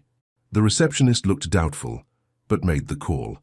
Emma watched her expression change from skeptical to surprised to carefully neutral. 10th floor. He'll meet you in his office." The elevator ride lasted an eternity. Emma caught her reflection in the mirrored walls, pale, dark circles under her eyes, looking every bit as wrecked as she felt. She pressed her hand to her stomach, drawing courage from the two tiny lives growing there. "You can do this. He needs to know." The elevator doors opened onto an executive floor that screamed money and power. Glass walls, modern art, assistants moving with quiet efficiency. And at the end of the hall, through glass walls of his own, Emma saw him. James sat behind an enormous desk, staring at his computer screen. But as she approached, he looked up. Their eyes met through the glass. Emma watched him go pale. He stood as she entered. And for a moment, they just stared at each other. He looked terrible, thinner, exhausted, like he hadn't slept since she'd left. Good. She hoped he'd suffered even a fraction of what she had. "Emma." Her name was hoarse in his mouth. "What are you doing here? We need to talk." She closed the door behind her. Grateful the glass walls had blinds, he quickly closed. "Privately. If this is about the shop, about the eviction, I can help. I should have already." "It's not about the shop." Emma pulled the ultrasound pictures from her purse with shaking hands. "It's about this." She held them out, watched his confusion as he took them, watched his eyes scan the grainy images, watched the exact moment comprehension hit. He went absolutely still. "What is this?" "I'm pregnant." Her voice was steadier than she felt. "With twins. They're yours." For a long moment, James said nothing. Then he set the pictures down on his desk with deliberate care, his expression going blank. "Empty." "That's not possible," he said quietly. "I know it seems unlikely, but no." His voice was hard now, cold. "It's not possible. I had a vasectomy 7 years ago. I'm infertile. Those babies aren't mine." The words hit her like a physical blow. "What?" "I don't know what game you're playing, Emma, but it won't work." He moved away from her, putting his desk between them like a barrier. "I understand you're in a difficult situation. But lying about paternity, that's low, even for what?" Emma's voice rose, anger flooding through her veins. "Even for someone like me? Some desperate woman trying to trap a rich man?" "I didn't say that. You didn't have to." She was shaking now, fury and hurt and disbelief warring inside her. "I came here to tell you the truth. These are your children, James. I don't care what some procedure 7 years ago was supposed to do. I'm telling you it's impossible." His voice was like ice. "Vasectomies don't just fail. The chances are less than 1 in 1,000, and given that we were together once—" "Don't." Emma's voice cracked. "Don't reduce what we shared to once like it meant nothing." Something flickered in his eyes. Pain, maybe, but it was gone before she could be sure. "If you're pregnant, I'm sorry," he said, each word measured and distant. "But I'm not the father. Find whoever actually is and have this conversation with him." Emma stared at this man, this stranger wearing James Mitchell's face, and felt something inside her die. "You actually believe that? You actually think I would lie about this? What else am I supposed to think? That maybe, just maybe, your vasectomy failed? That medical procedures aren't infallible? That I'm standing here telling you the truth because you deserve to know?" Tears streamed down her face now, and she didn't care. "But you'd rather believe I'm a liar, that I'm trying to trap you, because that's easier than facing the possibility that you were wrong." "Emma, no." She snatched the ultrasound pictures back, clutching them to her chest. "I came here to do the right thing, to give you a chance to be part of this. But you made your choice. You pushed me away when I loved you, and now you're calling me a liar when I'm telling you the truth." She moved toward the door, her legs shaking so badly she could barely walk. James didn't try to stop her, didn't call her back, just stood there behind his desk, grey eyes empty, while she fell apart in front of him. "For what it's worth," she said at the door, her voice barely above a whisper, "I did love you, more than I thought possible. And these babies, your babies, will never know what they missed." She walked out without looking back. Through the executive floor with its glass walls, past secretaries who quickly looked away from her tear-stained face, into the elevator that felt like a cage. By the time Emma reached the lobby, she couldn't breathe properly, couldn't think, couldn't process what had just happened. James had called her a liar, had looked at proof of their children and dismissed it, had chosen his fear over her truth. Sophie was waiting in the car outside, one look at Emma's face telling her everything she needed to know. "Oh, honey," she murmured, pulling Emma into her arms as soon as she got in. Emma sobbed against her friend's shoulder, feeling something fundamental break inside her. She thought James was different, thought his love had been real, thought she'd finally found someone who would stay. She'd been wrong about everything. "Take me home," she whispered. "Please just take me home." As they drove away, Emma made a decision. She'd close the shop, take what little money she had and move somewhere far from Chester, far from James Mitchell and his empty eyes and devastating words. She'd raise these babies alone. She'd be enough for them, even if she hadn't been enough for their father. And she'd never, ever let anyone destroy her like this again. Behind her, in his office, James stood frozen, staring at his empty hands where those ultrasound pictures had been. Hearing Emma's broken voice saying "your babies" over and over again, he'd done the right thing, the logical thing. Vasectomies didn't just fail. So why did watching her leave feel like ripping his own heart from his chest? Why couldn't he breathe? And why did those tiny shapes on that ultrasound screen haunt him like ghosts of a future he'd just destroyed? James couldn't focus. 3 days since Emma had walked into his office with those ultrasound pictures. 3 days since he'd called her a liar and watched her leave with tears streaming down her face. 3 days of telling himself he'd done the right thing. 3 days of feeling like he was suffocating. He'd tried to work, tried to bury himself in contracts and meetings and the familiar rhythm of business. But every time he closed his eyes, he saw those grainy images. 2 tiny forms, hearts beating on a screen. "Your babies," Emma had said. "Your babies. You look like hell." James looked up to find David Chen, his lawyer and closest friend, standing in his office doorway. David had known him since university, had stood by him through the divorce, had been his voice of reason for 2 decades. "I'm fine," James lied. "You're not." David closed the door and sat down uninvited. "You've been staring at that same document for 40 minutes without reading a word. Want to tell me what's going on?" "Nothing." "James." David's voice was patient. "I've known you too long for that. What happened?" For a moment, James considered lying, considered waving it off as stress, as business concerns, as anything but the truth. But the weight of it was crushing him, and he needed someone to tell him he'd done the right thing. "Emma came to see me." The words felt like glass in his throat. "She's pregnant. Claims the babies are mine." David went very still. "Babies? Plural? Twins?" James pulled out his phone, brought up the photo he'd taken of the ultrasound pictures before Emma had snatched them back. He'd told himself it was for legal documentation. He was lying to himself. "She showed me these." David studied the image, then looked at James with an expression that was hard to read. "And what did you say?" "That it's impossible. That I had a vasectomy 7 years ago. That she needs to find the actual father and stop trying to—" James stopped, the words tasting wrong even as he said them. "Stop trying to what?" "Trap me." But saying it out loud made him feel sick. David was quiet for a long moment. Then, "Did you even consider the possibility that she's telling the truth?" "David, I had a vasectomy. The chances of failure are not 0. David leaned forward. "James, vasectomies can fail. It's rare, but it happens. Natural recanalization. Did you ever have follow-up tests to confirm you were still infertile?" James went cold. "What?" "After a vasectomy, you're supposed to have periodic checks, especially in the first few years. Did you?" The answer stuck in his throat. He'd had the initial follow-up, the one that confirmed the procedure's success. But after that? After Catherine left and he'd buried himself in work and isolation? "No," he admitted. "So for 7 years you've assumed you were infertile without any medical confirmation." David's voice was careful. "James, I'm not trying to make you feel worse, but you just accused a woman you claim to have loved, of lying about paternity based on an assumption. It wasn't an assumption, it was, when's the last time you actually verified you couldn't have children?" The question hung in the air like a bomb waiting to detonate. James felt his world tilt, felt the careful logic he'd built his rejection on start to crumble. "I need you to be honest with me," David continued quietly.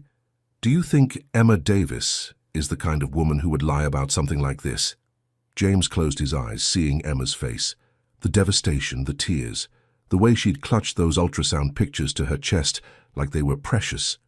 The way her voice had broken when she'd said, "These babies, your babies, will never know what they missed."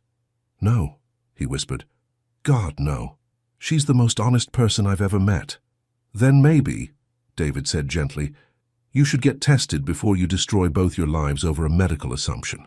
The test results took 3 days.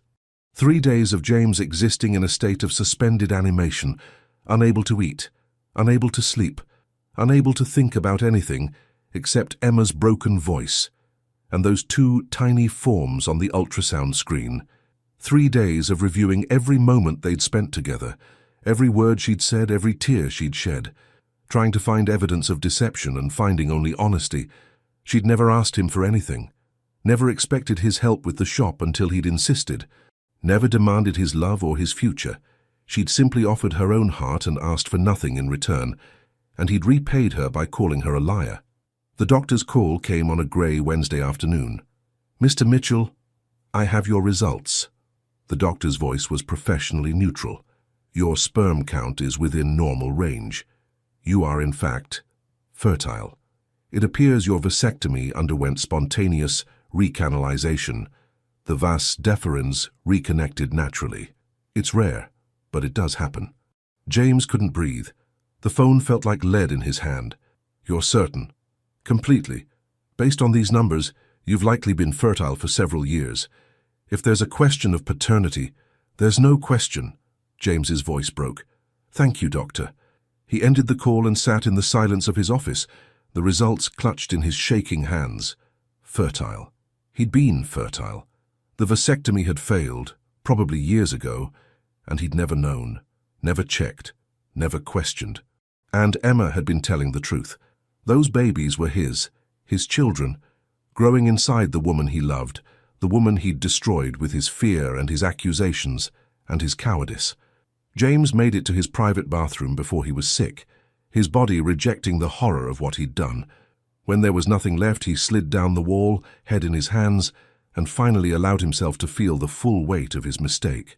He'd called Emma a liar, had looked at proof of their children and dismissed her, had watched her walk away heartbroken and done nothing to stop her, all because he was too terrified to believe something good could happen to him, all because he'd chosen fear over faith.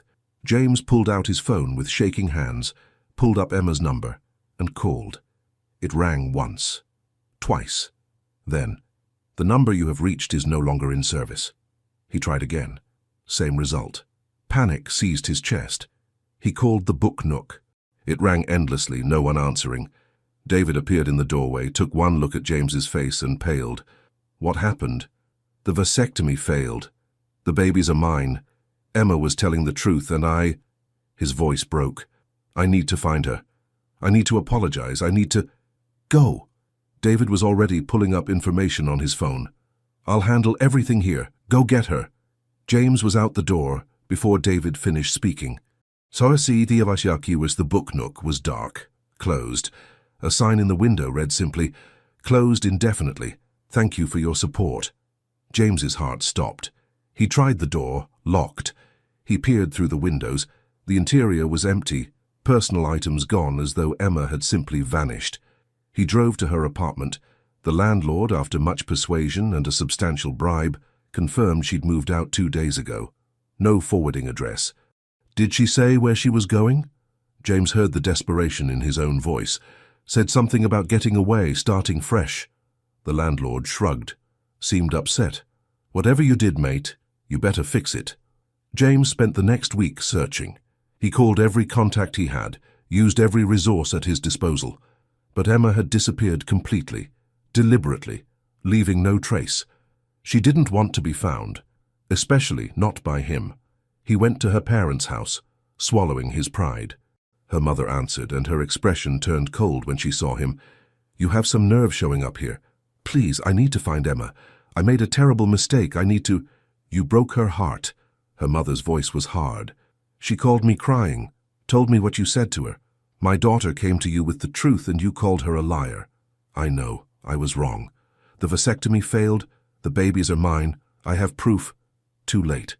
She started to close the door. She's gone. She doesn't want to be found. Especially not by you. Please. James put his hand on the door, not forcing it, just pleading. Please, just tell me if she's safe, if she's okay. I need to know she's okay. Something in his voice must have reached her, because her expression softened slightly. She's safe, that's all I'm telling you. Now go away and leave my daughter alone. You've done enough damage. The door closed in his face.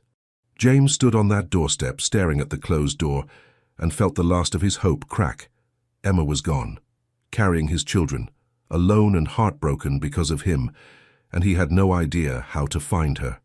2 months passed. 2 months of James using every resource at his disposal, hiring private investigators, checking hospitals, following every lead that went nowhere. Emma had vanished as completely as if she'd never existed. He kept working, kept going through the motions, but he was hollow inside. Everyone noticed. His employees walked on eggshells. His friends worried. David practically staged an intervention, forcing him to eat, to sleep, to maintain some semblance of functionality. You can't find someone who doesn't want to be found, David said gently. Maybe you need to accept. No. James's voice was raw. I won't accept it. She's out there somewhere, pregnant with my children, thinking I don't want them, thinking I don't love her. I can't accept that. Then what are you going to do? Whatever it takes. James looked at his friend with red-rimmed eyes. For however long it takes, I'll search until I find her. And when I do, I'll spend the rest of my life making this right. And if she won't forgive you, then I'll spend the rest of my life earning it. It was David who found the lead, a regional craft and farmers' fair in a village 40 miles from Chester. One of the vendors mentioned seeing a pregnant woman who looked like Emma's description. James was in his car before David finished talking, driving faster than was safe or legal, his heart hammering against his ribs. Please, please let it be her. Please let me have one more chance. The fair was held in the town square. Booths selling handmade goods, local produce, crafts. Families wandered through, children laughing, the smell of food and autumn leaves in the air. And there, sitting on a bench near a fountain, alone and exhausted, was Emma. James's legs nearly gave out at the sight of her. Her belly was enormous, clearly visible even from a distance. She wore a simple dress, her hair longer than he remembered, her face pale and drawn. She sat with one hand pressed to her lower back, the other on her stomach, looking utterly exhausted and utterly alone. James moved toward her as if in a dream, each step feeling like it took a lifetime. People glanced at him, this man in an expensive suit walking through a country fair like he was approaching an altar. Emma looked up. Their eyes met across 20 feet of distance. He watched the color drain from her face, watched her hand go to her stomach in a protective gesture, watched her try to stand, to flee. But her body was too heavy, too pregnant. She couldn't move fast enough. James fell to his knees in front of her. In the middle of the town square, in front of dozens of witnesses with no pride left to protect him.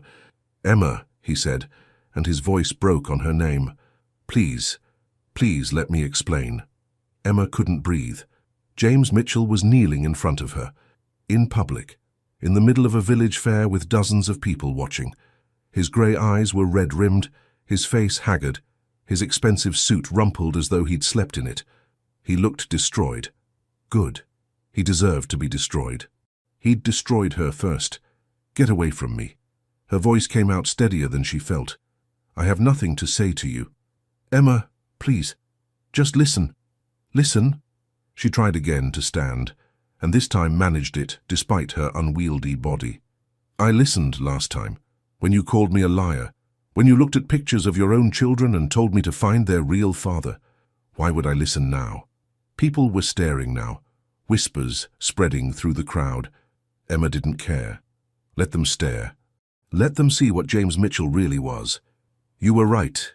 The words came out hoarse, desperate. "The vasectomy failed. I'm fertile. The babies are mine. I have medical proof, test results, everything." Emma's hand tightened on her stomach. "Now you believe me. 2 months later, after I came to you with the truth and you threw it back in my face. I was wrong. Emma, I was so wrong. Wrong." Her voice rose, shaking with fury and pain. "You were cruel. You accused me of lying, of trying to trap you, of—" Her breath caught. "Do you have any idea what you did to me? I was already terrified, already overwhelmed, and I came to you because I thought you deserved to know, because despite everything, I still loved you enough to want you in their lives." Tears streamed down her face now, and she didn't bother wiping them away. James's face was a mask of agony, but she couldn't care about his pain, not when hers was still so raw. "I know." His hands were shaking where they rested on his thighs. "I know what I did. I know I destroyed us. I was terrified, Emma, terrified of being hurt again, terrified of believing something good could happen to me. So I chose fear over faith, and I've regretted it every second since you walked out of my office. Regret doesn't fix anything." "I know." He stayed on his knees, even as his legs must be aching, even as people crowded closer to watch. "But I'm asking, begging, for a chance to try, to make this right, to be there for you and for our children." "Our children?" Emma's laugh was bitter. "Now they're our children. 2 months ago they weren't yours at all. What changed, James? Besides the test results?" "Everything changed. I spent 2 months searching for you. 2 months going insane trying to find you, trying to make sure you were safe. 2 months realizing that I love you more than I've ever loved anything in my life, and that pushing you away was the worst mistake I'll ever make. A woman in the crowd sniffled. Someone murmured, "Romantic." Emma wanted to scream at them that this wasn't romance. This was devastation dressed up in public apology. "Love isn't enough," she said quietly. "Not when you run at the first sign of difficulty. Not when your immediate reaction is to accuse me instead of trust me. Love requires faith, James, and you have none." "You're right." He didn't flinch from the accusation. "I was a coward. I am a coward. But Emma, I want to change. I want to be brave enough to deserve you. Please, please give me that chance." Emma looked down at this broken man, this powerful industrialist kneeling in the dirt of a village square, and felt her heart crack open all over again. Part of her wanted to forgive him, wanted to believe his pretty words and his desperate eyes. But the larger part, the part that had spent 2 months crying herself to sleep, that had moved to this tiny village to escape the memories, that had felt their babies kick while facing the terror of single motherhood, that part was too hurt to forgive. "No," she said. "I gave you a chance. I gave you my heart, my body, my trust, and you threw it away.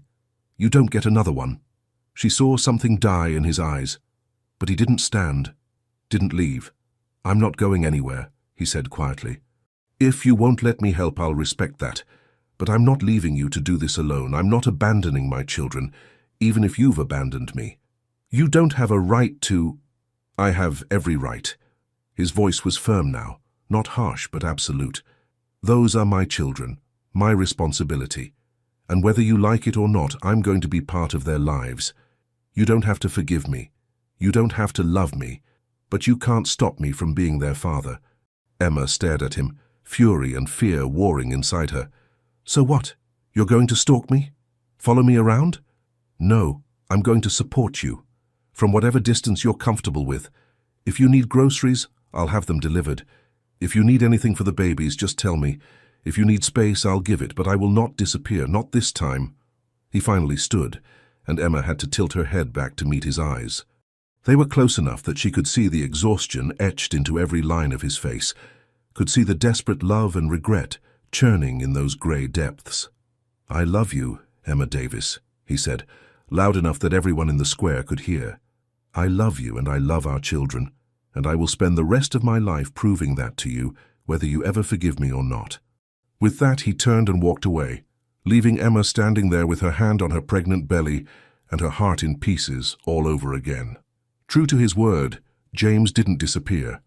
Emma discovered he'd rented the cottage next to hers, literally next door, separated by maybe 15 feet and a small garden fence.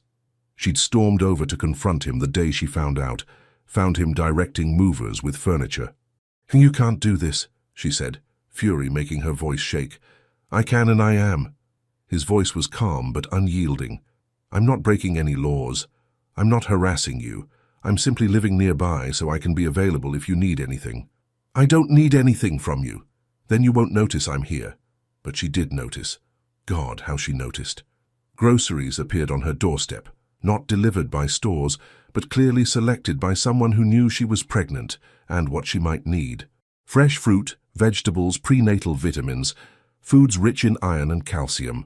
When her cottage's heater broke during a cold snap, a repairman appeared before she could call anyone. Paid in full, he explained, by her neighbor.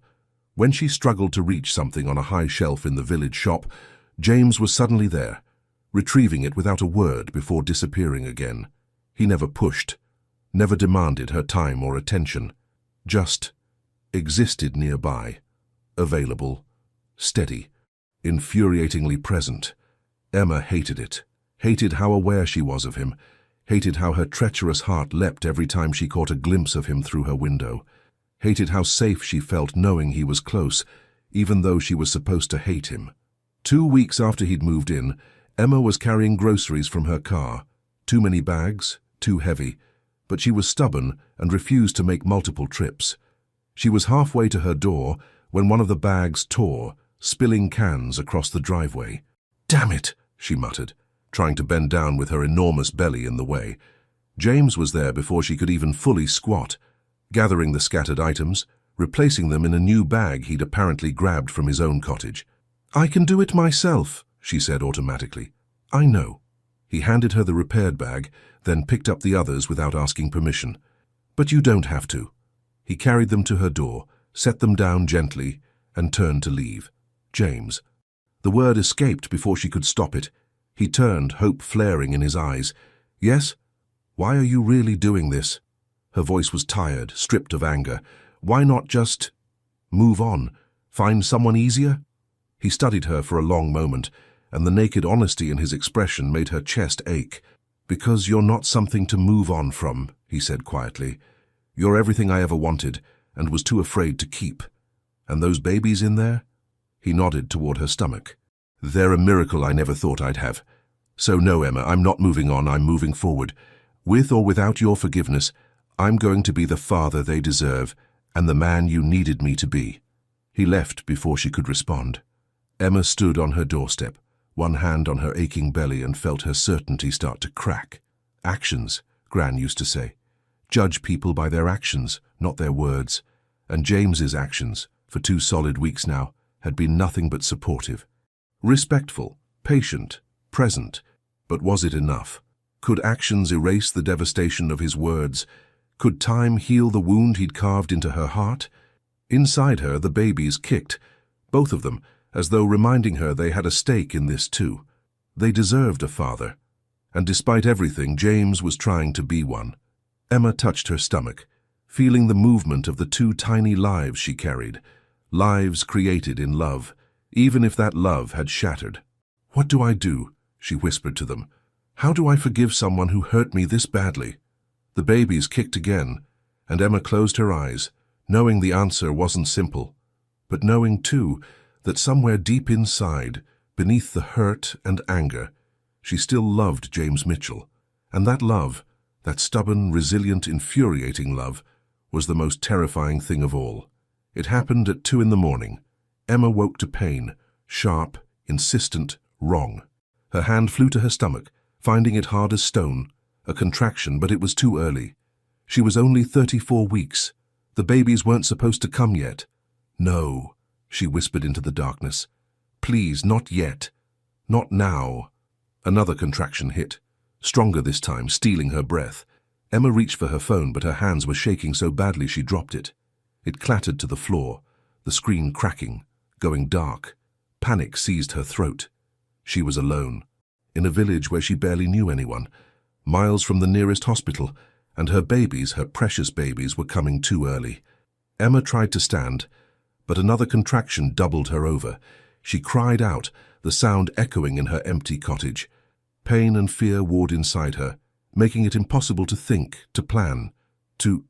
The front door crashed open. James filled the doorway, hair wild, wearing only pajama bottoms and a shirt he'd clearly thrown on in seconds. His eyes found her on the floor and his face went white. "Emma!" He was across the room in 3 strides, kneeling beside her. "What's happening? Are you..." "Labor." She gasped as another contraction hit. Too early. "James, they're coming too early. Something's wrong."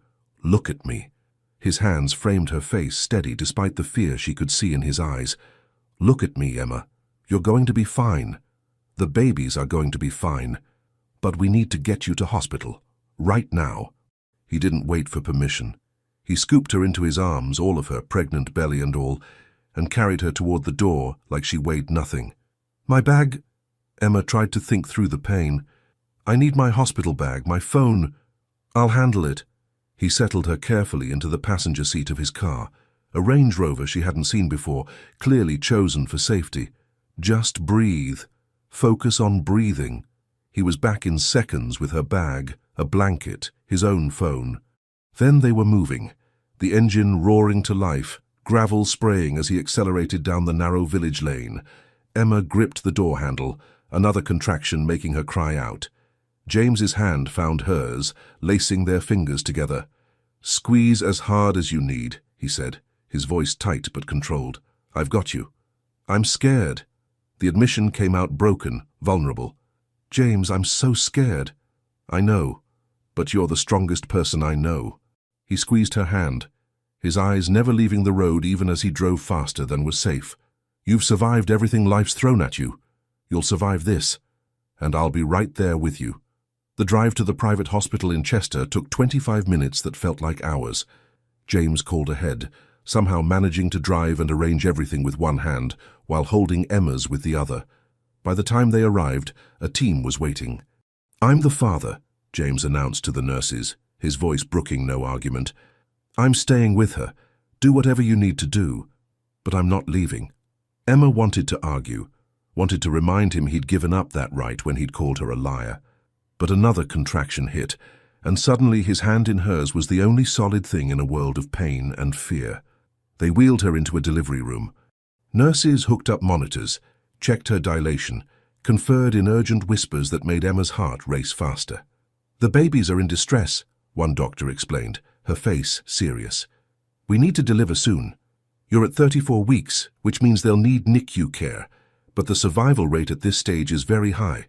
"Do whatever you need to do," James interrupted, his jaw tight. "Save them. Save all of them." His hand never left Emma's. Through the preparations, through the pain that seemed to tear her apart, through the moments when she was certain she couldn't do this, James was there. "I can't," she sobbed at one point, exhausted and terrified. "I can't do this." "Yes, you can." He pressed his forehead to hers, his grey eyes fierce. "You're Emma Davis. You rebuilt your grandmother's shop from nothing. You faced down your family alone. You survived me breaking your heart. You can do anything, and you're not alone anymore." "I'm here, I'm right here." Hours blurred together, pain and pressure and James's voice in her ear steady and encouraging, his hand in hers, holding on like she was his anchor in a storm. "One more push," the doctor urged. "Come on, Emma, one more." Emma gathered every ounce of strength she had left and pushed. The first cry split the air, high, indignant, beautiful. "It's a girl," the doctor announced, holding up a tiny, wriggling form covered in vernix and fury. Emma sobbed. James made a sound that was half laugh, half cry, his hand tightening on hers. "Again," the doctor said. "The second baby's coming. Ready?" 2 more pushes, and another cry joined the first. This one slightly deeper, just as angry at being evicted early. "And a boy," the doctor said, smiling. "Twins, a girl and a boy." They placed the babies on Emma's chest for just a moment, both so small, so impossibly small, their eyes squeezed shut, their tiny fists waving. Emma's hands came up to cradle them, tears streaming down her face. "Hello," she whispered. "Hello, my loves, my beautiful, perfect loves." She looked up at James and found him frozen, staring at the babies with an expression of absolute wonder. Tears tracked down his face unchecked, and he made no move to wipe them away. "They're—" His voice broke. "Emma, they're ours," she finished softly. "They're ours." The nurses had to take them then, too premature, needing immediate care. Emma watched them go, her arms suddenly empty, her heart following those tiny forms wrapped in blankets. James bent down, pressing a kiss to her forehead. "You were incredible," he murmured. "So strong, so brave." "Emma, you're—" "Go with them," she interrupted. "Please, don't let them be alone." He looked torn, glancing between her and the door where the nurses had disappeared with their children. "Go," Emma insisted. "I'm fine. They need their father." Something broke in his expression at those words. Their father. Something broke in his expression at those words. He kissed her forehead again, then her cheek, then, hesitantly, her lips, soft and brief and tasting of salt tears. "I'll come back," he promised, "as soon as I know they're settled." Then he was gone, following their babies, leaving Emma in the sudden quiet of the delivery room, with her heart in pieces and her body exhausted, and her soul somehow, impossibly, starting to heal. Saisia Martis Emma woke in a private room hours later, sunlight streaming through windows that overlooked Chester's ancient walls. Her body ached. Her stomach felt wrong, empty, and for a moment she couldn't remember why. Then it all came rushing back. The babies, the birth, James. She struggled to sit up, looking around wildly for easy.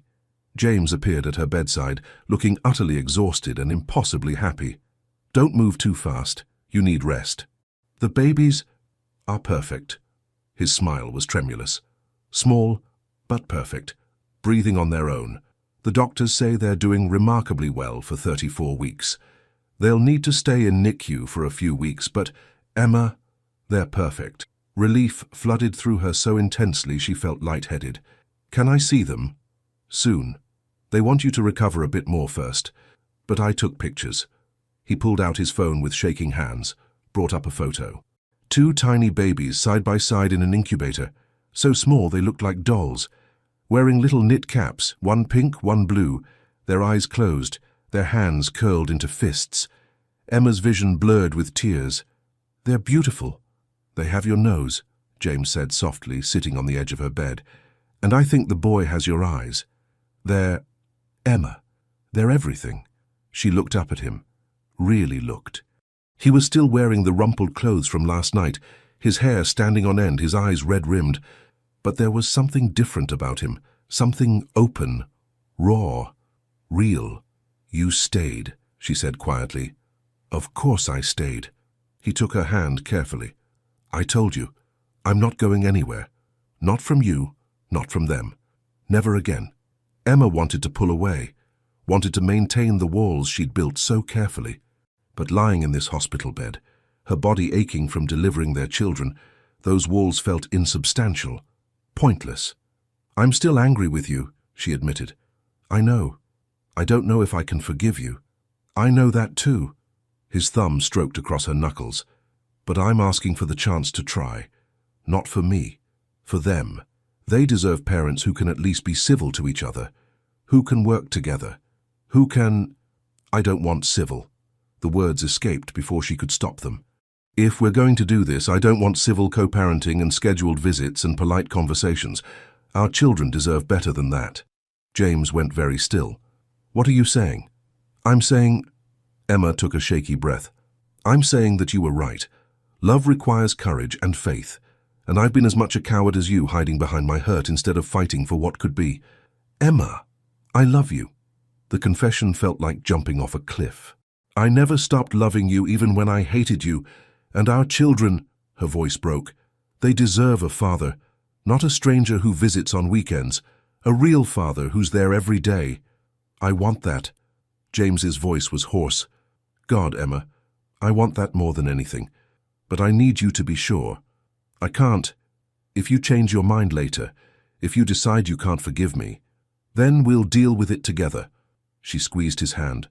But right now, in this moment, I'm choosing to have faith in you, in us, in the possibility that people can change and love can heal, and maybe, just maybe, we deserve a second chance. James's face crumpled. He brought her hand to his lips, pressing kisses to her knuckles, her palm, her wrist. I love you, he said against her skin. I love you so much. And I swear, Emma, I will spend every day proving I'm worthy of this chance. Then start now. She tugged him closer. Stay. Help me figure out how to be a mother to 2 premature babies. Help me be strong enough for all of us. He kissed her then, soft and careful, tasting of tears and coffee and hope. Always, he promised against her lips, for the rest of our lives. Outside the window, Chester's walls stood sentinel, as they had for 2,000 years, witnessing another love story, another beginning, another chance at happiness born from pain. And in the NICU 3 floors down, 2 tiny miracles slept peacefully, unaware that their parents had just decided to fight for a future together. A family. Imperfect, complicated, beautiful. Theirs. 5 months after the twins' birth, Emma stood in the doorway of James's bedroom, their bedroom now, and watched him with their children. Oliver was draped over his father's shoulder, drooling contentedly, while James patted his back, trying to coax up a burp. Lily lay in her bassinet nearby, awake and watching her father with serious dark eyes that were indeed Emma's. Come on, little man, James murmured, his voice soft. I know it's in there. Help your old dad out. Oliver obliged with a burp that was impressive for someone so small. James laughed, a sound that still made Emma's heart skip, and nuzzled his son's downy head. That's my boy. Emma had moved into James's estate 2 months ago, after weeks of him driving back and forth to her cottage multiple times a day. It had been his idea to renovate one wing into a proper nursery and family space, giving her privacy when she needed it while keeping them together as a family. He'd kept every promise, more than kept them.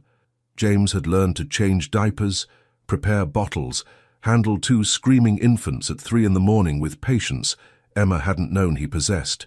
He'd rearranged his entire work schedule, leaving the office at 4 every day, their old meeting time, to be home for evening routines.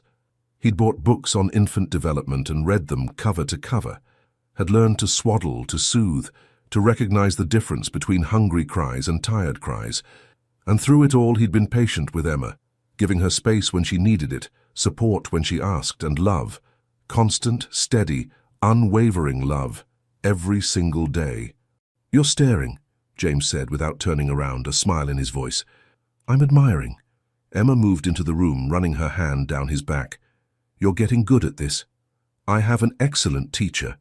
He turned, Oliver still on his shoulder, and kissed her softly. "How was your meeting with the contractors?" Emma's smile widened. James had insisted on reopening the book nook, in Chester this time, in a building he'd purchased outright, but he'd made it clear the shop was hers.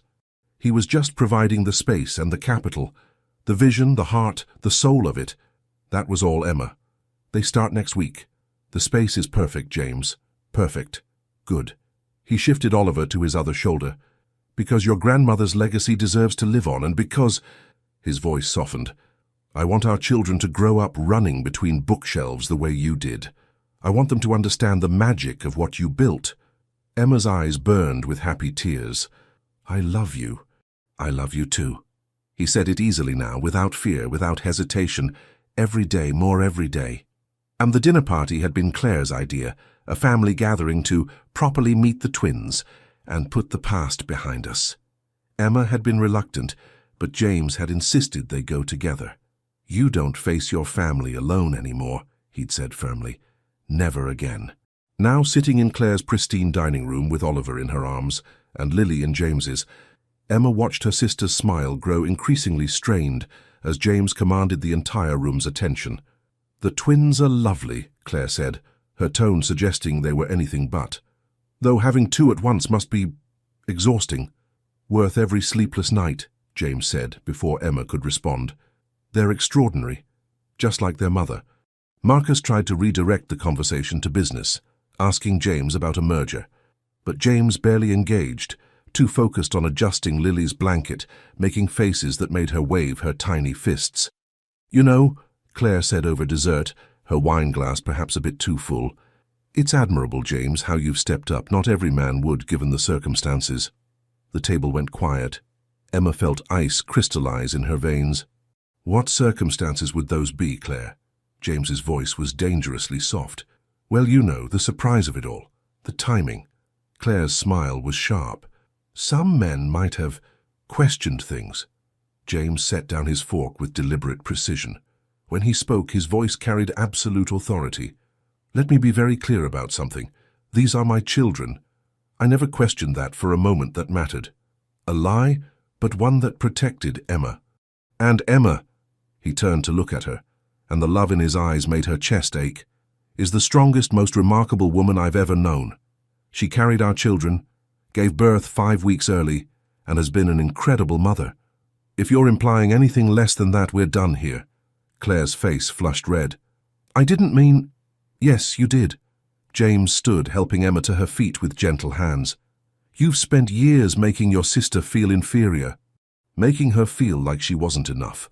But Emma is worth 100 of everyone at this table combined. Her loyalty, her courage, her refusal to compromise her values, those are qualities most people spend their lives trying to cultivate and fail."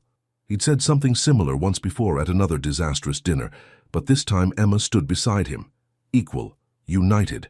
"If you want to be part of our lives, part of our children's lives, you'll treat Emma with the respect she's earned," James continued. "Otherwise, this is the last family dinner we'll attend." Emma's mother stood. "James, please.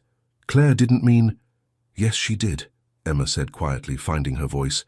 "She always does, but that's okay, because I don't need her approval anymore. I have a family, a real family, and we're leaving." They walked out together, twins in their arms, leaving shocked silence behind them. In the car, Emma started laughing. James joined her, the sound echoing in the enclosed space. "Did we just do that?" Emma asked. "We absolutely did." He reached over, lacing his fingers with hers. "Feel good?" "Incredible." And it did. For the first time, Emma felt free of her family's judgment, free to simply be herself. Suistuwam Samat of 3 weeks later, James drove her to Chester's ancient walls at sunset. The twins were with a nanny he'd carefully vetted the first time Emma had left them, and only because James had insisted she needed a break. "Where are we going?" Emma asked as he helped her out of the car. "You'll see." He led her up to the wall walk, where tourists usually crowded, but now stood empty. The setting sun painted everything gold, the River Dee shimmering in the distance. James stopped at a particular spot, turned to face her, and Emma's breath caught. In his arms were Lily and Oliver. He'd arranged for the nanny to bring them, already dressed in matching outfits that were ridiculously adorable. "You planned this," Emma accused, tears already forming. "Absolutely." He took a deep breath. "Emma Davis, 5 months ago, you gave me the most precious gifts I've ever received. Not just these 2 miracles." He looked down at the babies with infinite tenderness, but a second chance, a chance to prove that love is stronger than fear, that courage is choosing to stay even when it's terrifying. He somehow managed to drop to one knee while holding both twins, who gurgled happily. "I spent years building walls around my heart. You tore them down in one night in a blackout, with honesty and hope and a smile that made me believe in magic again. I pushed you away because I was terrified, but you came back, not because I deserved it, but because you're braver than anyone I've ever known." Emma was crying openly now, her hands pressed to her mouth. "These 2," James looked at Oliver and Lily, "are proof that miracles happen, that even when we think something is impossible, love finds a way. And I want to spend the rest of my life creating more miracles with you. Building a life, a family, a future that honors everything we've survived and everything we've become." He produced a ring box, somehow still holding 2 babies, and flipped it open with his thumb. The diamond caught the sunset, throwing rainbows across the ancient stone. "Emma Davis, will you marry me? Not because of these beautiful children, but because I love you more than I thought I could love anything. Because you make me want to be better. Because coming home to you feels like coming home to myself." Emma was nodding before he finished. "Yes, yes, God, yes." James stood, carefully, because babies, and kissed her as the sun set over Chester, painting their future in gold and hope and promise. Oliver chose that moment to grab a fistful of Emma's hair. Lily spit up slightly on James's expensive shirt. They broke apart laughing, this small, chaotic family, perfectly imperfect. "I love you," Emma whispered against his lips. "I love you too, all of you, forever." 2 years later, the Book Nook, renamed Davis and Mitchell Books, was the crown jewel of Chester's historic district. The opening had been 6 months ago, and the place was perpetually packed. Emma had created something magical, a space that honored her grandmother's vision while being entirely new. James stood behind the cafe counter, an image that still made business associates do double takes, making coffee with practiced efficiency while Emma helped a customer find books. Oliver and Lily, now 2 years old, played in the children's section James had designed specifically for them. Oliver was already trying to read to his sister, holding a picture book upside down. Lily listened with serious attention. "Dada!" Lily spotted him and came running on wobbly toddler legs. James caught her, swinging her up into his arms. "Hello, princess, having fun?" "Book," she waved the one she'd been reading. "Ollie read book. Is he now? That's very smart of him."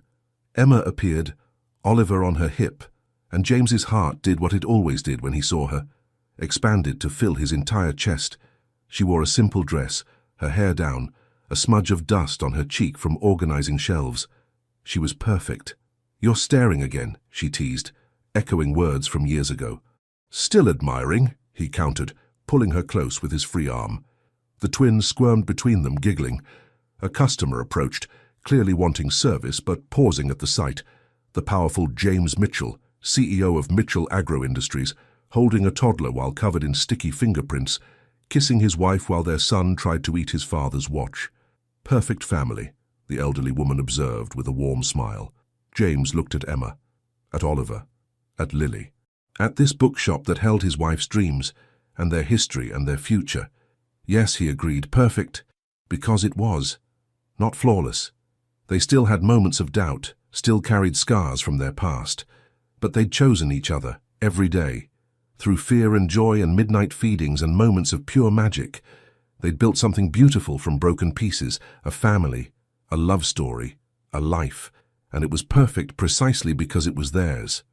Leave your comment and share this story with someone special. It truly helps us keep bringing new stories to you. And if you want to follow every chapter of this emotional journey, subscribe to the channel and turn on the notifications.